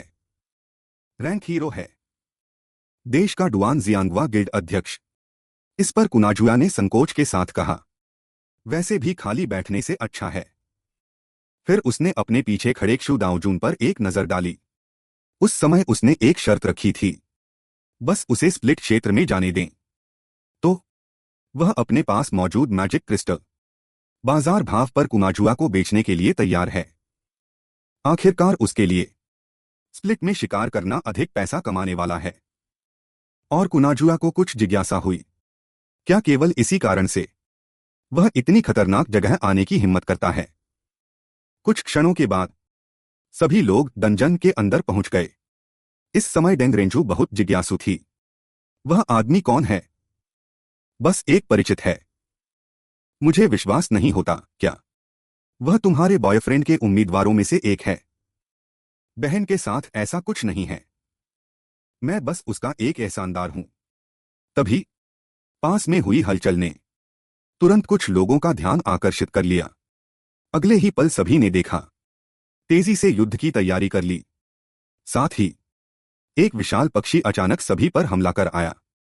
धिक्कार है, यह तो कारकस्टीलियन है। यह सुनकर कुनाजुआ ने तुरंत सभी को आदेश दिया, झेंझू और दाओयन रक्षा की तैयारी करो। चेंग हाओ, तुम जल्दी जाकर वहां देखो। बात पूरी भी नहीं हुई थी कि क्षु दाओजून ने पहले ही हमला कर दिया था। बस कुछ ही क्षणों में वह तैरते हुए उस विशाल पक्षी के सामने पहुंच गया। यह देखकर वहां मौजूद सभी लोग वहीं सुन्न खड़े रह गए, जबकि क्षु दाओजून धीरे से बोला, कहा, पहले एक को निपटा लेते हैं। केवल एक मुक्के से क्षु दाओजून ने विशाल पक्षी को जमीन पर पटक दिया। गति इतनी तेज थी कि कुनाजुआ और अन्य लोग भी प्रतिक्रिया नहीं दे सके। इस समय वे बेहद हैरान महसूस कर रहे थे। क्या मजाक कर रहे हो? क्या राक्षस को एक झटके में मार दिया गया? वह अभी पूरी तरह मरा नहीं है। अगले ही पल क्षु दाओजून को देखा गया, जिसने एक पैर से विशाल पक्षी का सिर कुचल दिया। यह देखकर वहां मौजूद सभी लोग दंग रह गए और डेंग रेंजू बहुत जिज्ञासु थी। वह आदमी आखिर कौन है? बस एक शक्तिशाली व्यक्ति है। तुम क्या मजाक कर रहे हो? एक मुक्के में इस राक्षस को गिराने वाला हीरो कितने हो सकते हैं? लेकिन कुनाजुआ ने कहा, अगर केवल गिराने की बात है तो बहन, तुम भी ऐसा कर सकती हो ना? क्या तुमने नहीं देखा? उसने उसे हवा में ही हरा दिया और एक मुक्के में ही गिरा दिया। यह वास्तव में बहुत बढ़ा चढ़ाकर पेश किया गया है। इस समय कुनाजुआ ने जिज्ञासा से क्षु दाओजून की ओर देखा। वह आदमी आखिर कौन है? बहन, हमें योजना बदलनी होगी। मुझे कोर क्षेत्र में जाना होगा। साथ ही क्षु दाओजून ने धीरे से कहा कि मैं परिणाम उन लोगों के साथ नहीं बांटूंगा जिन्होंने कोई योगदान नहीं दिया है। निश्चिंत रहो, मेरा तुम्हारे साथ बांटने का कोई इरादा ही नहीं था।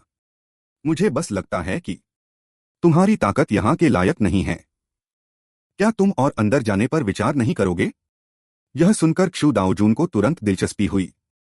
सुनने में काफी दिलचस्प लग रहा है। मैं इस जगह से अच्छी तरह वाकिफ हूं। मुझे रास्ता दिखाने दो। अगर रास्ता नहीं भटकना चाहते तो मेरे साथ करीब से चलो। अगले ही पल कुनाजुआ को अत्यंत तीव्र गति से आगे भागते हुए देखा गया। कुछ ही क्षणों में उसने क्षु दाओजून को पीछे छोड़ दिया। इस समय क्षु दाओजून ने अचानक शक्ति लगाई और वह तुरंत जंगल से गायब हो गया। दूसरी ओर टीम के लोग चारों ओर शिकार कर रहे थे। हर कोई कहता है कि वे रैंक हीरो हैं और बहुत महान हैं, लेकिन रैंक हीरो के सामने वास्तव में वे बहुत छोटे हैं। चाहे कुनाजुआ हो या वह आदमी। दृश्य बदलता है। इस समय कुनाजुआ विचार कर रही है कि क्या उसे गति धीमी करनी चाहिए, लेकिन अगले ही पल क्षु दाओजून उसके बगल से तेजी से निकल गया। क्या तुम थोड़ा और तेज नहीं हो सकते? यह देखकर कुनाजुआ बुरी तरह डर गई। इस आदमी ने तो मुझे पकड़ लिया। गति के मामले में मैं पूरे देश में दूसरे स्थान पर हूं। इस समय क्षु दाओजून ने धीरे से कहा, मुझे उम्मीद नहीं थी कि तुम इतने धीमे हो। अभी तो तुम मुझे पीछे छोड़ने का और न पकड़ पाने का नाटक कर रहे थे। यह सुनकर कुनाजुआ का चेहरा शर्म से लाल हो गया। मैंने ऐसा कब किया? तभी क्षु दाओजून ने पास के पहाड़ पर ध्यान दिया। क्या वहां कुछ है? वहां स्प्लिट क्षेत्र के लीडर राक्षस का स्थान है। क्या तुमने कसीलिया के बारे में सुना है? वह एक प्रकार का टेरोसौर जैसा 20 मीटर स्तर का विशाल राक्षस है। तुम उससे निपटने के बारे में मत सोचना। कम से कम 3 रैंक हीरोज को मिलकर उसे खत्म करने के लिए चाहिए। और क्षु दाओजून को बहुत जिज्ञासा हुई। क्या वह आदमी कल्पना के स्तर इमेजिनेशन ग्रेड का मैजिक क्रिस्टल गिरा सकता है? हाँ, कल्पना स्तर का क्रिस्टल सर्वोच्च स्तर के ठीक बाद आता है। रुको, क्या तुम सच में उसे चुनौती देना चाहते हो? अगले ही पल क्षु दाओजून को देखा गया, जो पहले ही आगे की ओर भाग रहा था। धिक्कार है, वह आदमी आखिर क्या सोच रहा है? दृश्य बदलता है। इस समय कुनाजुआ के चेहरे पर अविश्वास के भाव थे। अभी वास्तव में क्या हुआ? बॉस जमीन पर गिरा हुआ था, हिलने डुलने में असमर्थ, जबकि क्षु दाओजून पास में ही था, धीरे से अपना हथियार रख रहा था। कुनाजुआ की यादों में कसीलिया बहुत शक्तिशाली था। शुरुआत में रैंक हीरो पार्क हेरियल इसी कसीलिया को मारकर प्रसिद्ध हुआ था। जब उसने पहली बार कसीलिया को चुनौती दी थी तो वह 13 रैंक हीरोज को साथ लाया था। परिणाम यह हुआ कि सभी रैंक हीरो मारे गए। केवल वह अकेला ही जीवित बचकर निकल पाया। उसके बाद पार्क हेरियल ने 1 रैंक हीरो और 200 रैंक हीरोज को इकट्ठा किया और फिर से चुनौती दी। हालांकि अंततः उन्होंने उसे मारने में सफलता प्राप्त की, लेकिन उन्हें भारी कीमत चुकानी पड़ी। उसका जो विशाल गिल्ड था, स्वीट लाइफ, उसे भी इस वजह से भारी नुकसान हुआ। 3 साल बीत गए, फिर भी वह अपनी दृष्टि वापस नहीं पा सका। इस समय क्षु दाओजून को कुनाजुआ की ओर चिल्लाते हुए देखा गया, तुम्हें पता होना चाहिए कि तुम्हारा कोई योगदान नहीं है। और कुनाजुआ बहुत हैरान थी। अगर अपनी आंखों से न देखती तो कौन विश्वास करता कि इतना शक्तिशाली कसीलिया एक ही वार में उस आदमी द्वारा मार दिया गया। साथ ही क्षु दाओजून ने बॉस के शरीर से मैजिक क्रिस्टल निकाल लिया। मुझे अब किसी मार्गदर्शक की जरूरत नहीं है। अब से मैं खुद चलूंगा। और कुनाजुआ बहुत जिज्ञासु थी।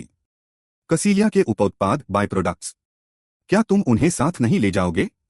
मैजिक क्रिस्टल के अलावा उसके शरीर के अंग भी बहुत कीमती सामग्री हैं, लेकिन वे मूल्यवान नहीं हैं। यदि तुम चाहते हो तो ले जाओ। लेकिन अंततः कुनाजुया ने कहा कि उसे इसकी आवश्यकता नहीं है। कुछ क्षणों के बाद दोनों ने टीम के कुछ लोगों को ढूंढ लिया। इस समय वे अविश्वास से भरे हुए थे। उन्हें उम्मीद नहीं थी कि जब वह आदमी वापस आएगा तो वह इतने सारे मैजिक क्रिस्टल इकट्ठा करके लाएगा। यह तो पूरे गिल्ड के 20 घंटे के शिकार के बाद मिलने वाली मात्रा है। धिक्कार है, वह आखिर कौन है? यह केवल गति और संख्या की बात नहीं है। जैसा कि जुयान ने कहा था, उसने लगभग कोई उपकरण नहीं पहना था, फिर भी राक्षस को मार गिराया। सिर्फ इसी आधार पर वह देश का और शायद दुनिया का सबसे शक्तिशाली हीरो है। साथ ही क्षु दाओजून मैजिक क्रिस्टल के कुछ थैले लेकर फिर से यहां वापस आया। तभी कुनाजुया को देखा गया, जो क्षु दाओजून के साथ अनौपचारिक बातचीत करने लगी, और उन्होंने माना कि ये दोनों निश्चित रूप से रोमांटिक माहौल में हैं। जब कुनाजुया उस अजनबी आदमी को लाई थी, मुझे इसका अंदाजा लगा लेना चाहिए था जो उसके बगल में खड़ा हो सकता है। वह कम से कम एक रैंक हीरो ही होगा। रुको, यह आदमी कुनाजुया के साथ इतना असभ्य क्यों है? क्या किसी में वास्तव में ऐसा व्यवहार करने की हिम्मत है? कुनाजुया के समय देखा गया कि क्षु दाओजून ने अपना बैग उसकी ओर फेंक दिया और फिर वहां से मुड़कर चला गया। इस समय डेंगरेंजू बहुत जिज्ञासु थी। क्या वह इन बैग्स को नहीं चाहता? इस पर कुनाजुया ने तुरंत कहा कि मैंने उससे कहा, अगर लोगों को पता चला कि तुमने कसीलिया को हरा दिया है तो तुम निश्चित रूप से बहुत प्रसिद्ध हो जाओगे। उसे प्रसिद्धि में परेशानी महसूस होती है, इसलिए उसने मुझे इन्हें संभालने के लिए कहा। यह सुनकर डेंगरेंजू वहीं दंग रह गई। क्या दुनिया में वास्तव में ऐसा कोई आदमी है? दूसरी ओर रैंक हीरो पार्क हेरियल मुक्केबाजी का अभ्यास कर रहा है। वह वर्तमान स्थिति से बहुत असंतुष्ट है, लेकिन पास खड़े उसके मातहत ने उसे शांत होने का इशारा किया। सहनशीलता के इस दौर में यदि आप डटे रह सके तो भविष्य में आपकी प्रतिष्ठा आसमान छूने लगेगी। सही कहा, मुझे निश्चित रूप से साबित करना होगा उन लोगों को जिन्होंने कभी मुझे कमतर समझा था। इस समय अधीनस्थ ने फिर से कहा, कैसियन को हराने के तरीके के बारे में आपसे बेहतर कोई नहीं जानता। आप भविष्य में निश्चित रूप से बनेंगे न्यूनतम लोगों के साथ कैसियन को सफलतापूर्वक हराने वाले एक महान नायक। सही है, आखिर उसे मेरे जैसा समझने वाला बहुत कम है। दृश्य बदलता है। इस समय जियांग योंगशाओ अपने हाथ में मौजूद सूची को देखकर सोच में डूब गया। क्या यह लड़का ही सु दाओजुन है? हाँ, कुछ महीने पहले जियांग झेयू ने उसे संप्रदाय में छोड़ दिया था, लेकिन उम्मीद नहीं थी कि उसने वास्तव में जागृति प्राप्त कर ली। क्लाइंट टी ग्रुप की कार्यकारी निदेशक होंग शिजू है और डब्ल्यू ग्रुप की दूसरी बेटी भी है। सुना है कि सु दाओजुन टी ग्रुप का नाजायज बेटा है। 7 साल की उम्र में घर लाया गया था, लेकिन 6 साल पहले होंग शिजू के बेटा होने के बाद उसे बाहर निकाल दिया गया। यह सुनकर जियांग योंगशाओ के चेहरे पर एक कुटिल मुस्कान आ गई। अमीर परिवार वास्तव में निर्दयी होते हैं। तो झेयू ने इस सौदे से कितना कमाया? लगभग 3 अरब के आसपास। फिर अधीनस्थ ने फिर से रिपोर्ट दी, लेकिन जियांग झेयू को सु दाओजुन से बदला मिला। पूरे शरीर की त्वचा जल गई है, दोनों आंखें अंधी हो गई हैं। अब वह बस आखिरी सांसें ले रहा है। वाकई बहुत क्रूर है। अगर मैं होता तो मैंने उसे कब का टुकड़ों में काट दिया होता। इस समय अधीनस्थ ने फिर से बताया, अफवाह है कि शुआन जुयान ने मौके पर सु दाओजुन की मदद की। यह सुनकर जियांग योंगशाओ बहुत क्रोधित हुआ। उसने उस लड़के की मदद क्यों की? तुरंत इसकी पूरी जांच करो। उनके बीच वास्तव में क्या संबंध है? भले ही कोई संबंध न हो तो निश्चित रूप से कोई सौदा हुआ है। इसे पता करना ही होगा। वह सौदा आखिर क्या है? उसके बाद जियांग योंगशाओ ने एक झटके में बिलियर्ड स्टिक तोड़ दी। होंग शिजू, वह जल्द ही मुझसे मिलने आएगी। वह निश्चित रूप से मुझे संभालने के लिए कहेगी। झेयू की गड़बड़ी को लेकिन एक अमीर महिला की बात है, वह बहुत अमीर होगी। दूसरी ओर सू दाओजुन अपने घर की ओर धीरे धीरे चल रहा था। जैसा कि उम्मीद थी, रिफ्ट जोन में शिकार करना संप्रदाय के भीतर से कहीं अधिक प्रभावी है। इसलिए भविष्य में शुआन जुआन की मदद पर भी निर्भर रहना होगा। क्या आने जाने के लिए? इस समय उसे याद आया कि शुआन जुआन ने कहा था, यदि कैसियन के मैजिक क्रिस्टल को बेचने के लिए ले जाया जाता है तो यह निश्चित रूप से बहुत हंगामा करेगा। इसलिए शुआन जुआन ने फिलहाल हस्तक्षेप न करने का फैसला किया और कुछ समय के लिए उसे सुरक्षित रखने में उसकी मदद की। यदि तुम प्रसिद्ध होना चाहते हो तो मैं तुम्हें नहीं रोकूंगी। तो वास्तव में तुम क्या सोच रहे हो? इस समय सू दाओजुन ने ठान लिया, मैं कोई और रास्ता ढूंढूंगा रिफ्ट जोन में प्रवेश करने का। अब पहले नए घर में अच्छे से आराम कर लो।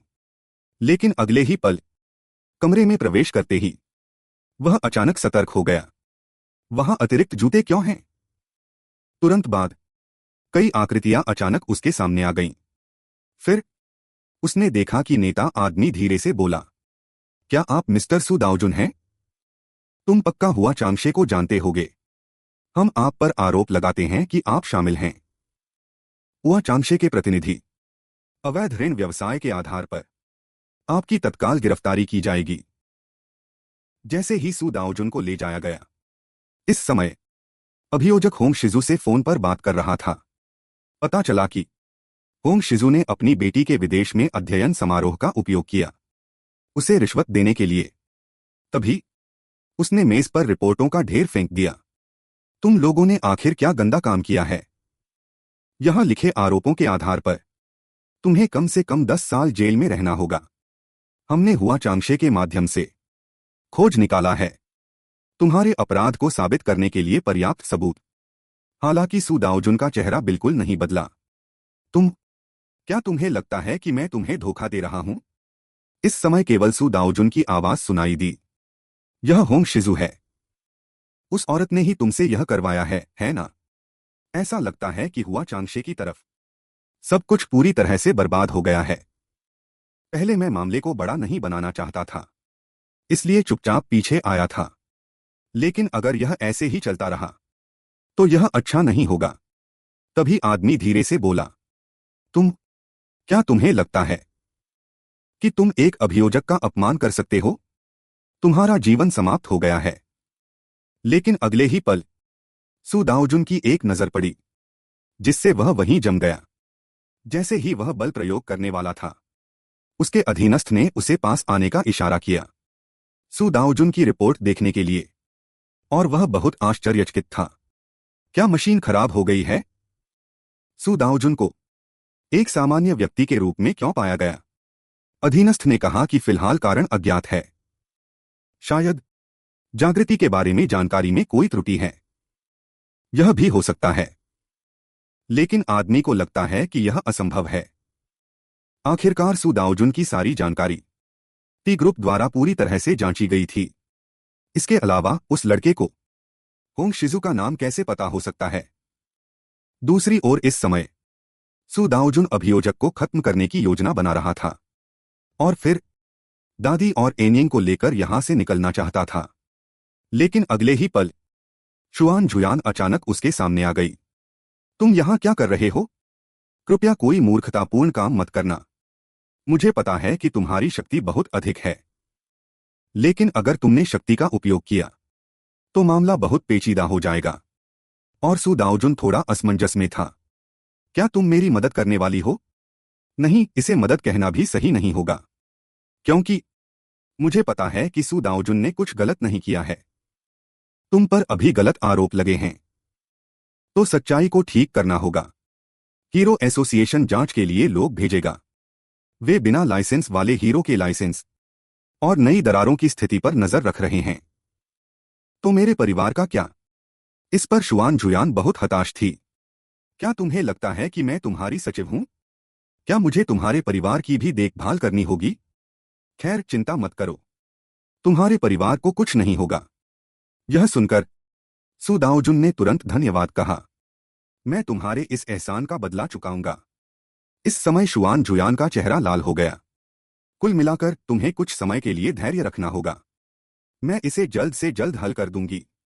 शुआन जुयान द्वारा चुना गया तरीका सु दाओजुन की बेगुनाही साबित करना नहीं था, बल्कि मुख्य अभियोजक के रिश्वत लेने के व्यवहार का खुलासा करना था और उसे पद से हटाना था, और फिर सार्वजनिक जांच के माध्यम से यह साबित करना था कि सु दाओजुन का इससे कोई लेना देना नहीं है। हालांकि बिना लाइसेंस की सजा से बचना असंभव था, लेकिन शुआन जुआन की सक्रिय दलील के बाद मामला अंतः परिवीक्षा पर बंद कर दिया गया। ठीक उसी समय कार में रेडियो बजने लगा। वर्तमान में विदेश में दिखाई दिए ऐसे राक्षस जिन्हें पहले कभी नहीं देखा गया, वे नागरिकों को नुकसान पहुंचा रहे हैं। इस तरह के मैंटिस आकार के राक्षस 1.5 मीटर लंबे, उनकी 4 आंखें हैं, कूदने की शक्ति बहुत अधिक है। यह सुनकर सु दाओजुन के मुंह से निकला, वह मैक्सन है। इस समय शुआन जुयान दंग रह गई। तुम्हें कैसे पता चला इस नए राक्षस के बारे में? वर्तमान में केवल एसोसिएशन के अंदर ही नाम पता है। राक्षसों के नाम यूं ही नहीं रखे जाते। मैजिक क्रिस्टल से जुड़ी ऊर्जा में विशिष्ट जानकारी होती है। विश्लेषण के बाद इसे जाना जा सकता है। राक्षस से संबंधित जानकारी। वर्तमान पृथ्वी पर वैज्ञानिक शक्ति का उपयोग करना, नष्ट हुई दुनिया में जादुई शक्ति का उपयोग करना। इसका मतलब है 2 दुनियाओं में एक ही प्रकार के राक्षस के आने की स्थिति में अधिकांश वे नाम हैं जो सु दाओजुन जानता है। फिर उसने फिर से बोलना शुरू किया। कहा कि मैक्सन, रेड फ्लावर एंट के स्राव का उपयोग करके इलाज किया जा सकता है। हालांकि मनुष्यों के लिए यह हानिकारक नहीं है, लेकिन मैक्सन के लिए इसका बहुत गहरा सुन्न करने वाला प्रभाव होता है। बस इस स्राव का उपयोग करने से वह हिल भी नहीं पाएगा। यह सुनकर शुआन जुयान दंग रह गई। तुम्हारी असली पहचान क्या है? सु दाओजुन ने उत्तर नहीं दिया, बल्कि उससे गंभीरता से एक सवाल पूछा। यदि मैं होंग शिजू को मार दूं, तो क्या होगा? दूसरी ओर होंग शिजू दांत पीस रही थी, क्योंकि उनकी कार्रवाई विफल हो गई थी। धिक्कार है, शुआन जुयान उसकी मदद क्यों करेगी? इस पर अधीनस्थ भी बहुत असमंजस में था। शुआन जुयान और सु दाओजुन के बीच वास्तव में क्या संबंध है? वह तो शुआन जुयान है। यह सब आखिर क्या हो रहा है? और भी सु दाओजुन हीरो नहीं है तो क्या है? इसका क्या मतलब है? क्या वह जागृत अवेकेंड नहीं हुआ है? वह वास्तव में जागृत हुआ है, लेकिन यह तय नहीं किया जा सकता कि क्या उसके पास हीरो डिटेक्टर को धोखा देने की क्षमता है। तभी होंग हीजू अब और बर्दाश्त नहीं कर पा रही थी। तुरंत कांग यंगशक से संपर्क करो, मैं उसे 30 अरब दूंगी। उसे तुरंत कार्रवाई शुरू करने के लिए कहो।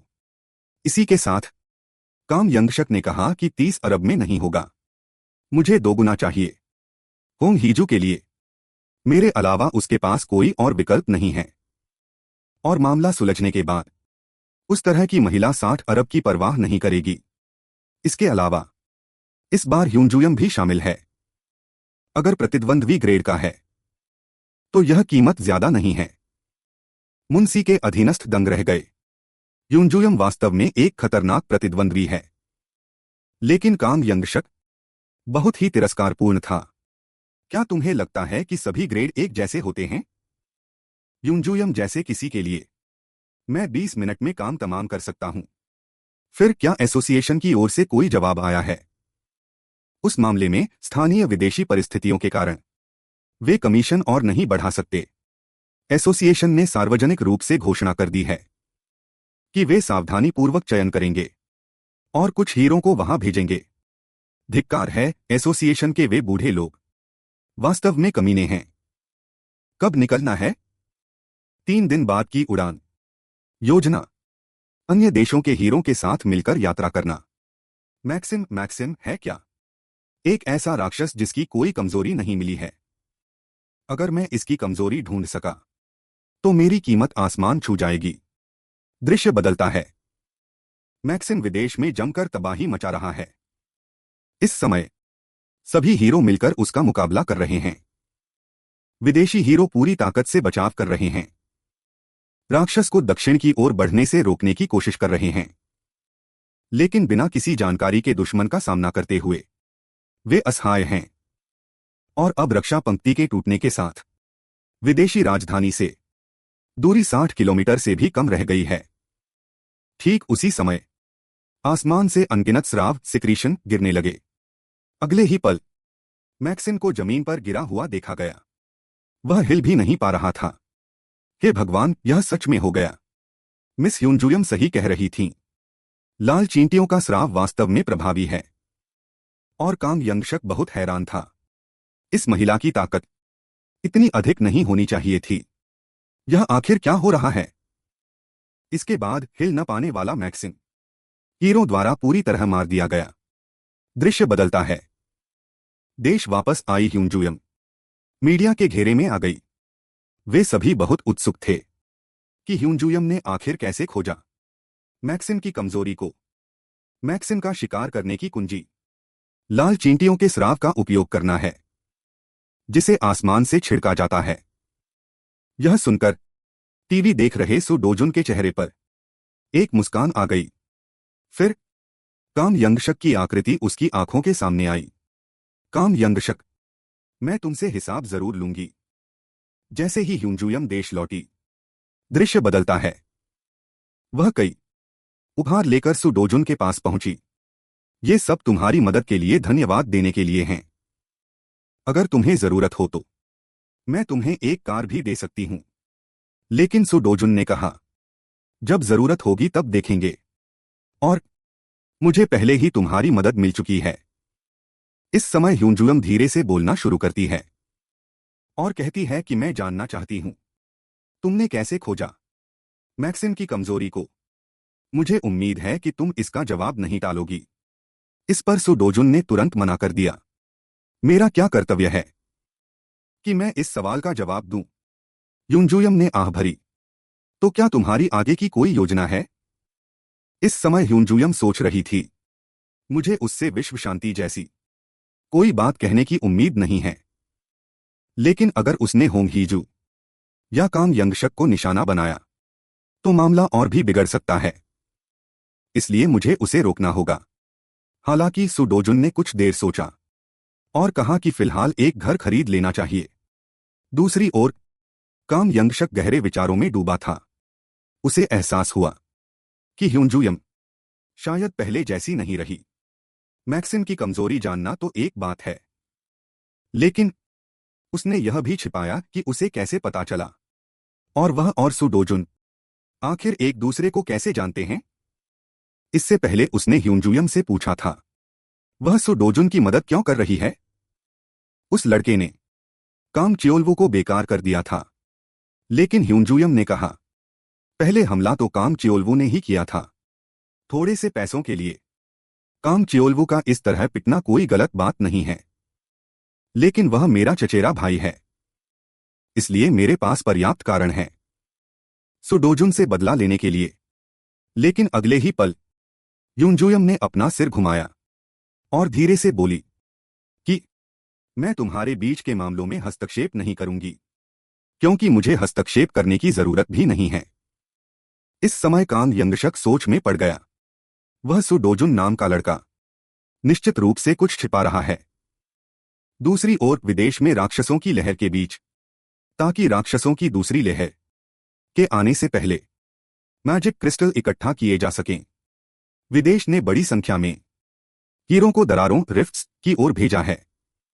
एक बार जहां राक्षसों की लहर आ चुकी हो, वह दरार फिर से सक्रिय नहीं हो सकती।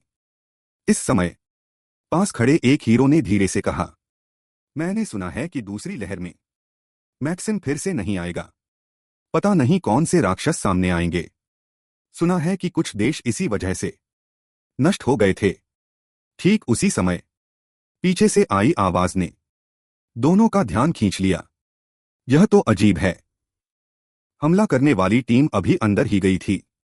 क्या वे इतनी जल्दी वापस आ रहे हैं? अगले ही पल देखा गया, दरार से अचानक अनगिनत बिजलियां निकलने लगीं। इसके तुरंत बाद एक अत्यंत विशाल आकृति उन दोनों की आंखों के सामने आ गई। धिक्कार है, वह हीरो नहीं है। उसके निशान भी सही नहीं हैं। जल्दी मुख्यालय से संपर्क करो। लेकिन इससे पहले कि वह अपनी बात पूरी कर पाता, उस आदमी द्वारा इस्तेमाल किए गए जादू ने उनकी स्वतंत्रता को सीमित कर दिया। और पास खड़ा हीरो अभी भी हमला करने के बारे में सोच रहा था, लेकिन उस आदमी ने उसे आसानी से रोक दिया। तुम लोग वास्तव में बहुत कमजोर हो। उसके हाथ के एक इशारे के साथ देखा गया कि दोनों तुरंत कागज के पुतलों की तरह कुचल दिए गए। यहां के समय के अनुसार गणना करें तो 10 साल बीत चुके हैं। मैंने सोचा नहीं था कि मैं अपनी 20% शक्ति भी वापस नहीं पा सका। क्या यह असफल रहा? मैंने बड़ी मुश्किल से आयामी दरार डायमेंशनल रिफ्ट पैदा की थी। ऐसा लगता है कि पहले मुझे जादुई शक्ति की सांद्रता बढ़ानी होगी, लेकिन उससे पहले इन कीड़ों से भी कमजोर इन लोगों को साफ कर देना चाहिए। दूसरी ओर सु डोजुन अकेला शिकार के डंजन हंटिंग डंजियन में पहुंचा। अगले ही पल अनगिनत विशाल कीड़े ने उसे चारों ओर से घेर लिया। इस 100 मीटर के दायरे में 26 कीड़े हैं। देखते हैं कितने जीवित बच पाते हैं। जैसे ही उसने अपना हाथ लहराया, अनगिनत लपटें जमीन के नीचे से निकलने लगीं। तुरंत ही राक्षसों को पूरी तरह जलाकर राख कर दिया गया। इसी के साथ एसोसिएशन के अध्यक्ष अपने अधीनस्थ की रिपोर्ट सुन रहे थे। देश के हीरो एसोसिएशन के उपसचिव मिन होंगकी ने बताया कि सु डोजुन ने खुद स्वीकार किया है कि वह एक हीरो है, लेकिन हीरो मापने वाले यंत्र ने उसे नहीं पहचाना। यह समस्या अभी भी हल नहीं हुई है। इस समय पास बैठे एसोसिएशन के उपाध्यक्ष पार्क सोंगचियोल ने गुस्से में चिल्लाकर कहा, हीरो जब एसोसिएशन पूछता है तो ईमानदारी से जवाब देना चाहिए। वाकई एक अहंकारी लड़का है। फिर उपसचिव ने दूसरी बात उठाई। हालांकि यह घटना काम चियोलवो की वजह से हुई थी। दरार में अचानक जागृत हुए सु डोजुन ने बाहर आने के बाद काम चियोलवो से बदला लिया और अकेले ही मापू की नई दरार को संभाल लिया। हालांकि उसका व्यवहार थोड़ा उग्र था, लेकिन यह निश्चित है कि उसके पास जबरदस्त ताकत है। यह सुनकर अध्यक्ष गहरे विचारों में डूब गए। ऐसा लगता है कि वह एक बेकाबू जंगली घोड़ा है। एक और बात है, उसने आधिकारिक हीरो का दर्जा प्राप्त करने का अनुरोध किया है, क्योंकि ह्यूनजुयम ने उसकी गारंटी दी है। इसलिए वह लंबी और जटिल प्रक्रिया को छोड़ना चाहता है। यह सुनकर वहां मौजूद सभी लोग दंग रह गए। इसी के साथ सु डोजुन ने अपने हाथ में मौजूद योग्यता प्रमाण पत्र को देखा। देश का 8वां ग्रेड हीरो। इसी की बदौलत वह दरार वाले क्षेत्रों में अपनी मर्जी से राक्षसों का शिकार कर सकता है। दूसरी ओर एसोसिएशन के अध्यक्ष हंस पड़े। उस आदमी ने योग्यता प्रमाण पत्र ले लिया और वह दरार की ओर भाग गया। क्या तुम कह रहे हो कि वह आदमी अकेले ही तीव्रता 2 वाली दरार में प्रवेश कर गया? फिर उपाध्यक्ष ने तुरंत कहा, अगर वह आदमी जीवित वापस आ सका तो उसकी पहचान सार्वजनिक कर देंगे और इसका बड़ा प्रचार करेंगे। लेकिन उपसचिव का मानना था कि शायद यह वह नहीं है जो सीओ डोजुन चाहता है। हमें पहले उसकी राय लेनी चाहिए। इस समय दोनों की राय सुनकर अध्यक्ष ने कहा, मैं तुम दोनों की राय समझ गया हूं, तो मैं खुद उससे मिलने जाऊंगा। इसी बीच सीओ डोजुन के एक अग्नि प्रहार ने सभी राक्षसों को पूरी तरह से खत्म कर दिया। वाकई इसमें काफी मेहनत खर्च हो रही है। ऐसा लगता है कि मुझे एक हथियार तैयार करने की जरूरत है। दृश्य बदलता है। वह गासन हीरो ब्लैकस्मिथ शॉप पर पहुंचा। फिर उसने अपना बैग मेज पर फेंक दिया। मैं इससे एक हथियार बनाना चाहता हूं।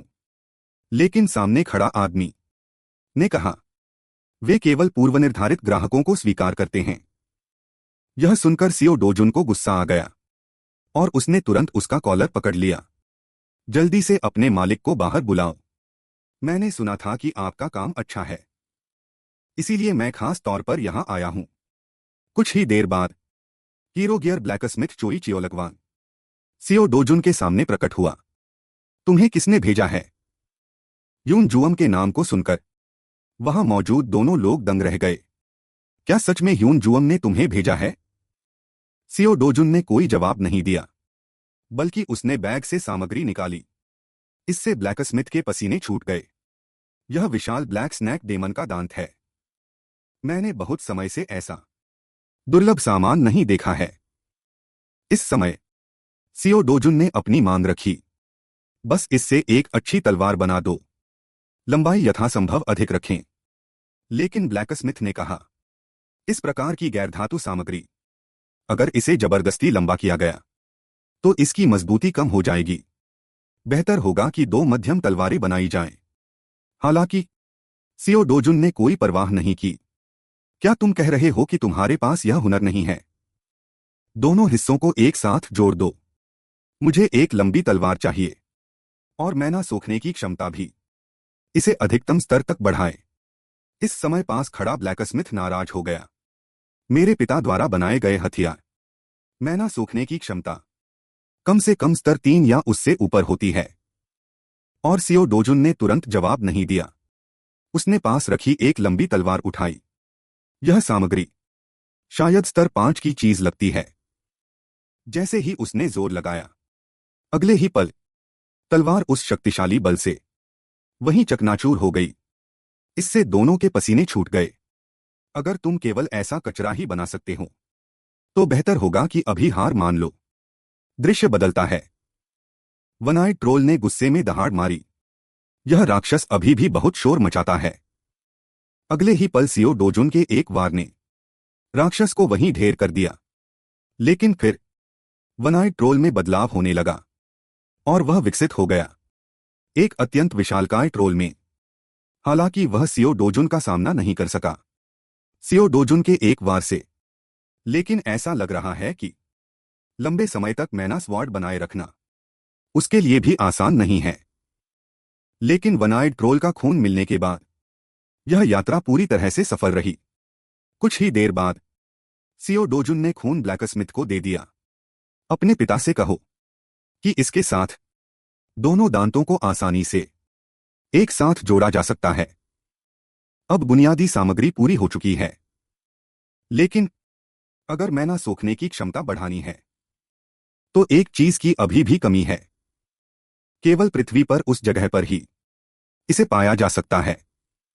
इसी बीच सियो डोजुन ने ह्यून जुअम को एक फोन किया। क्या तुम रेडवुड देश के बारे में जानते हो? कुछ ही देर बाद ह्यून जुअम और डेंग इंसु एसोसिएशन में हाल ही में हुई घटनाओं के बारे में बात करने लगे। क्या एसोसिएशन ने निर्णय लिया है कि नायकों को रेडवुड देश भेजा जाए? हाँ, रेडवुड देश। ऐसा लगता है कि उन्होंने एसोसिएशन के सामने आत्मसमर्पण कर दिया है। कहा जा रहा है कि वे बड़े पैमाने पर दरारों को बंद करने वाले हैं। रेडवुड देश के राक्षस, हालांकि वे बहुत आक्रामक हैं, लेकिन कम से कम मैजिक गोल्ड का मिलना काफी अच्छा है ना? चलो हम साथ चलते हैं और उस आदमी को भी साथ ले लेते हैं जो आजकल हीरो सर्कल में चर्चा का विषय बना हुआ है। 8वां रैंक हीरो। क्या वह वही नहीं है?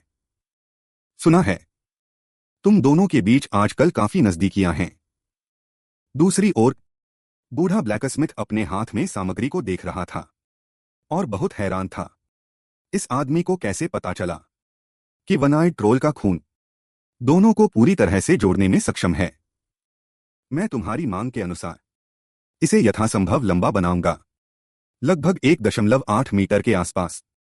लेकिन सियो डोजुन ने कहा, इसे एक 2 हाथ वाली बड़ी तलवार की तरह बनाओ, लेकिन इसका हैंडल 1 हाथ वाला रखो। वजन लगभग 5 किलोग्राम के आसपास होगा। इसे बनाने में कितना समय लगेगा? लगभग 1 महीना। मैना सूखने की दर के बारे में, यह अधिकतम स्तर 7 तक हो सकती है। स्तर 7? पता नहीं क्या यह मेरे पूर्ण प्रहार को झेल पाएगी।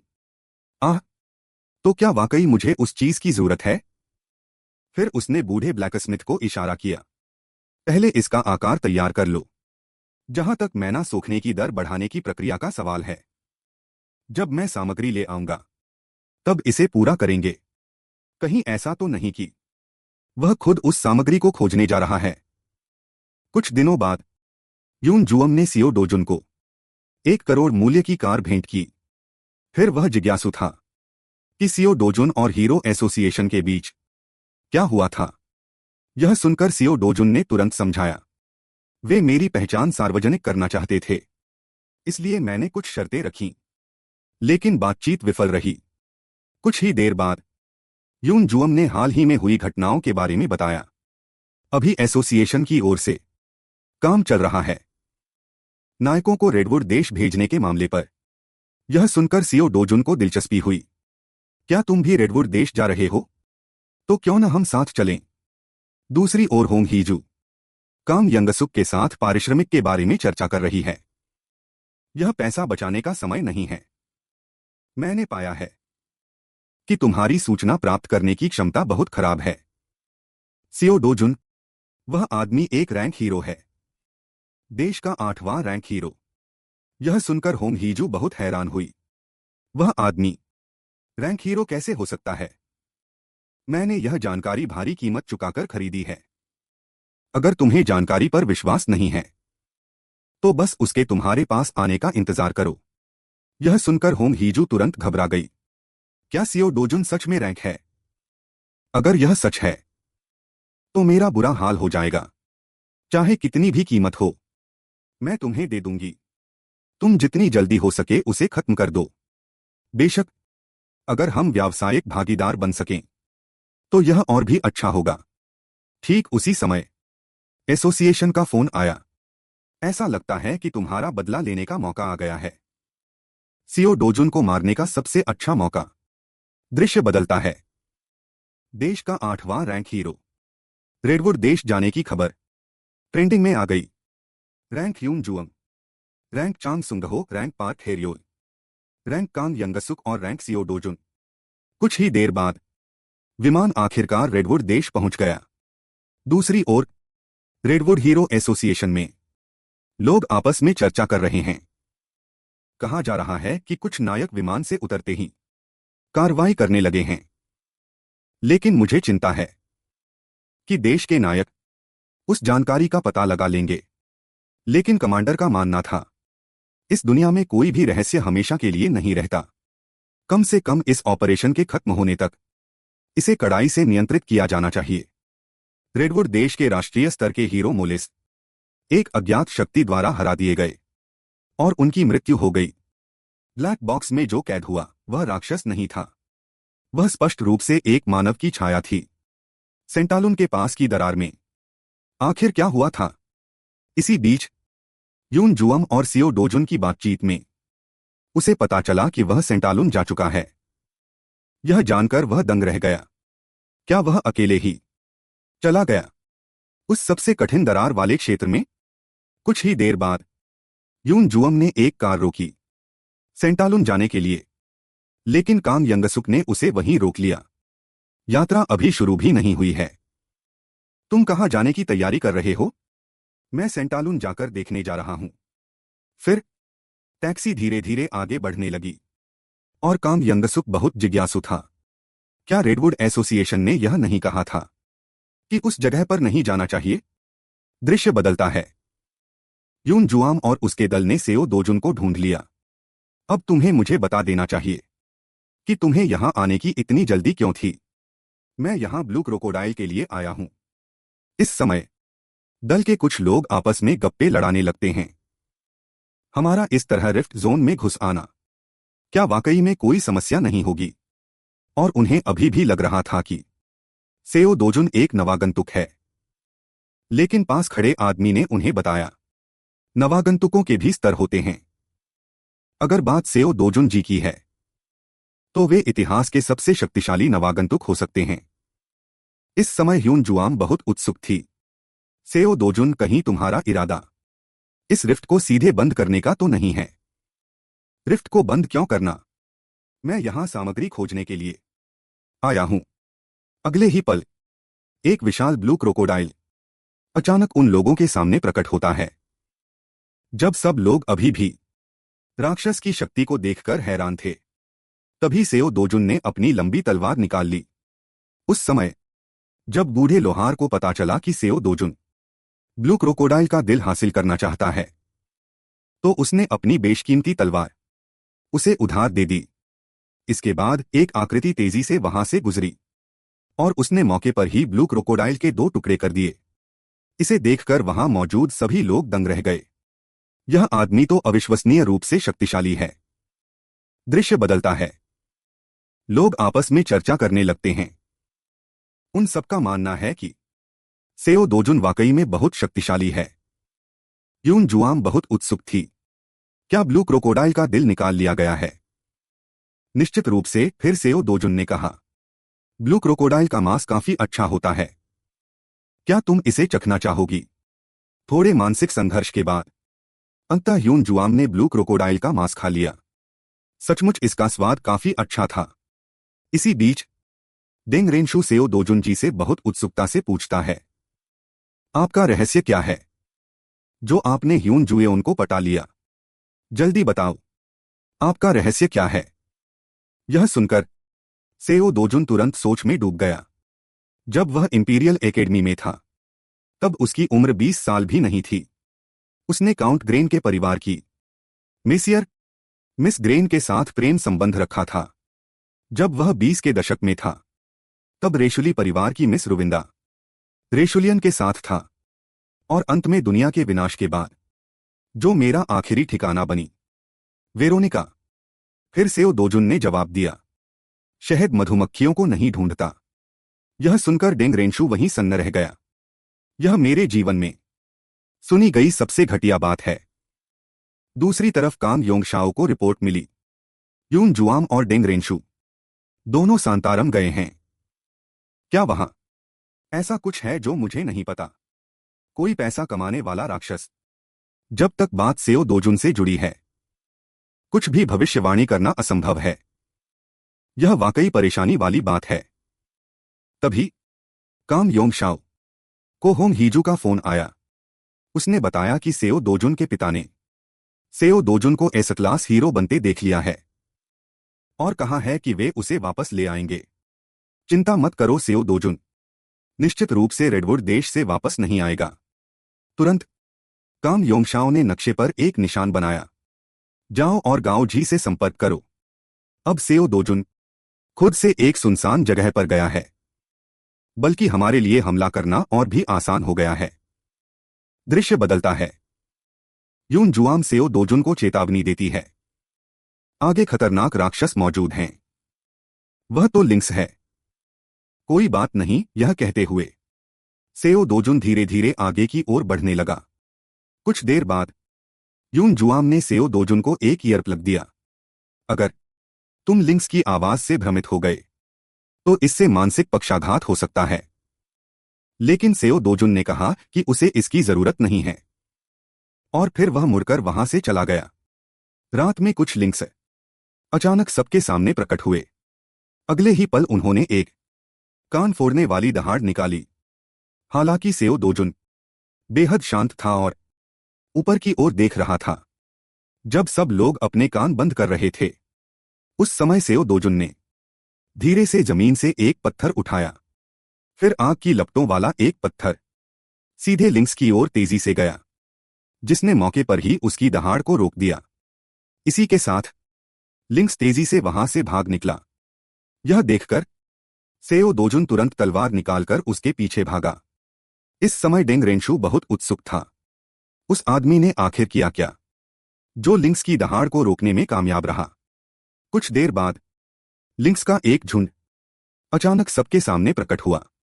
इसके साथ ही लिंक्स की आंखों में एक लाल रोशनी चमकी। अगले ही पल यून जुआम का दिमाग उसके नियंत्रण में आ गया। तभी देखा गया कि सेओ दोजुन ने अपना हाथ उसकी आंखों पर रख दिया। यह दहाड़ नहीं है जो लोगों को सुन्न कर देती है, बल्कि उसकी आंखें हैं। अपनी आंखें कुछ देर के लिए बंद करो, बाकी मुझ पर छोड़ दो। इस समय सेओ दोजुन ने अपनी जादुई शक्ति की सघनता बढ़ाई। लगता है यही तुम्हारी सीमा है। बांदियान तलवारबाजी का पहला रहस्य किली दामिला ग्रोरुक। यह एक बिंदु से निर्मित चमत्कार है। अगले ही पल एक विशाल आग का गोला तलवार की नोक पर तेजी से इकट्ठा हुआ। जब सब लोग हैरान होकर देख रहे थे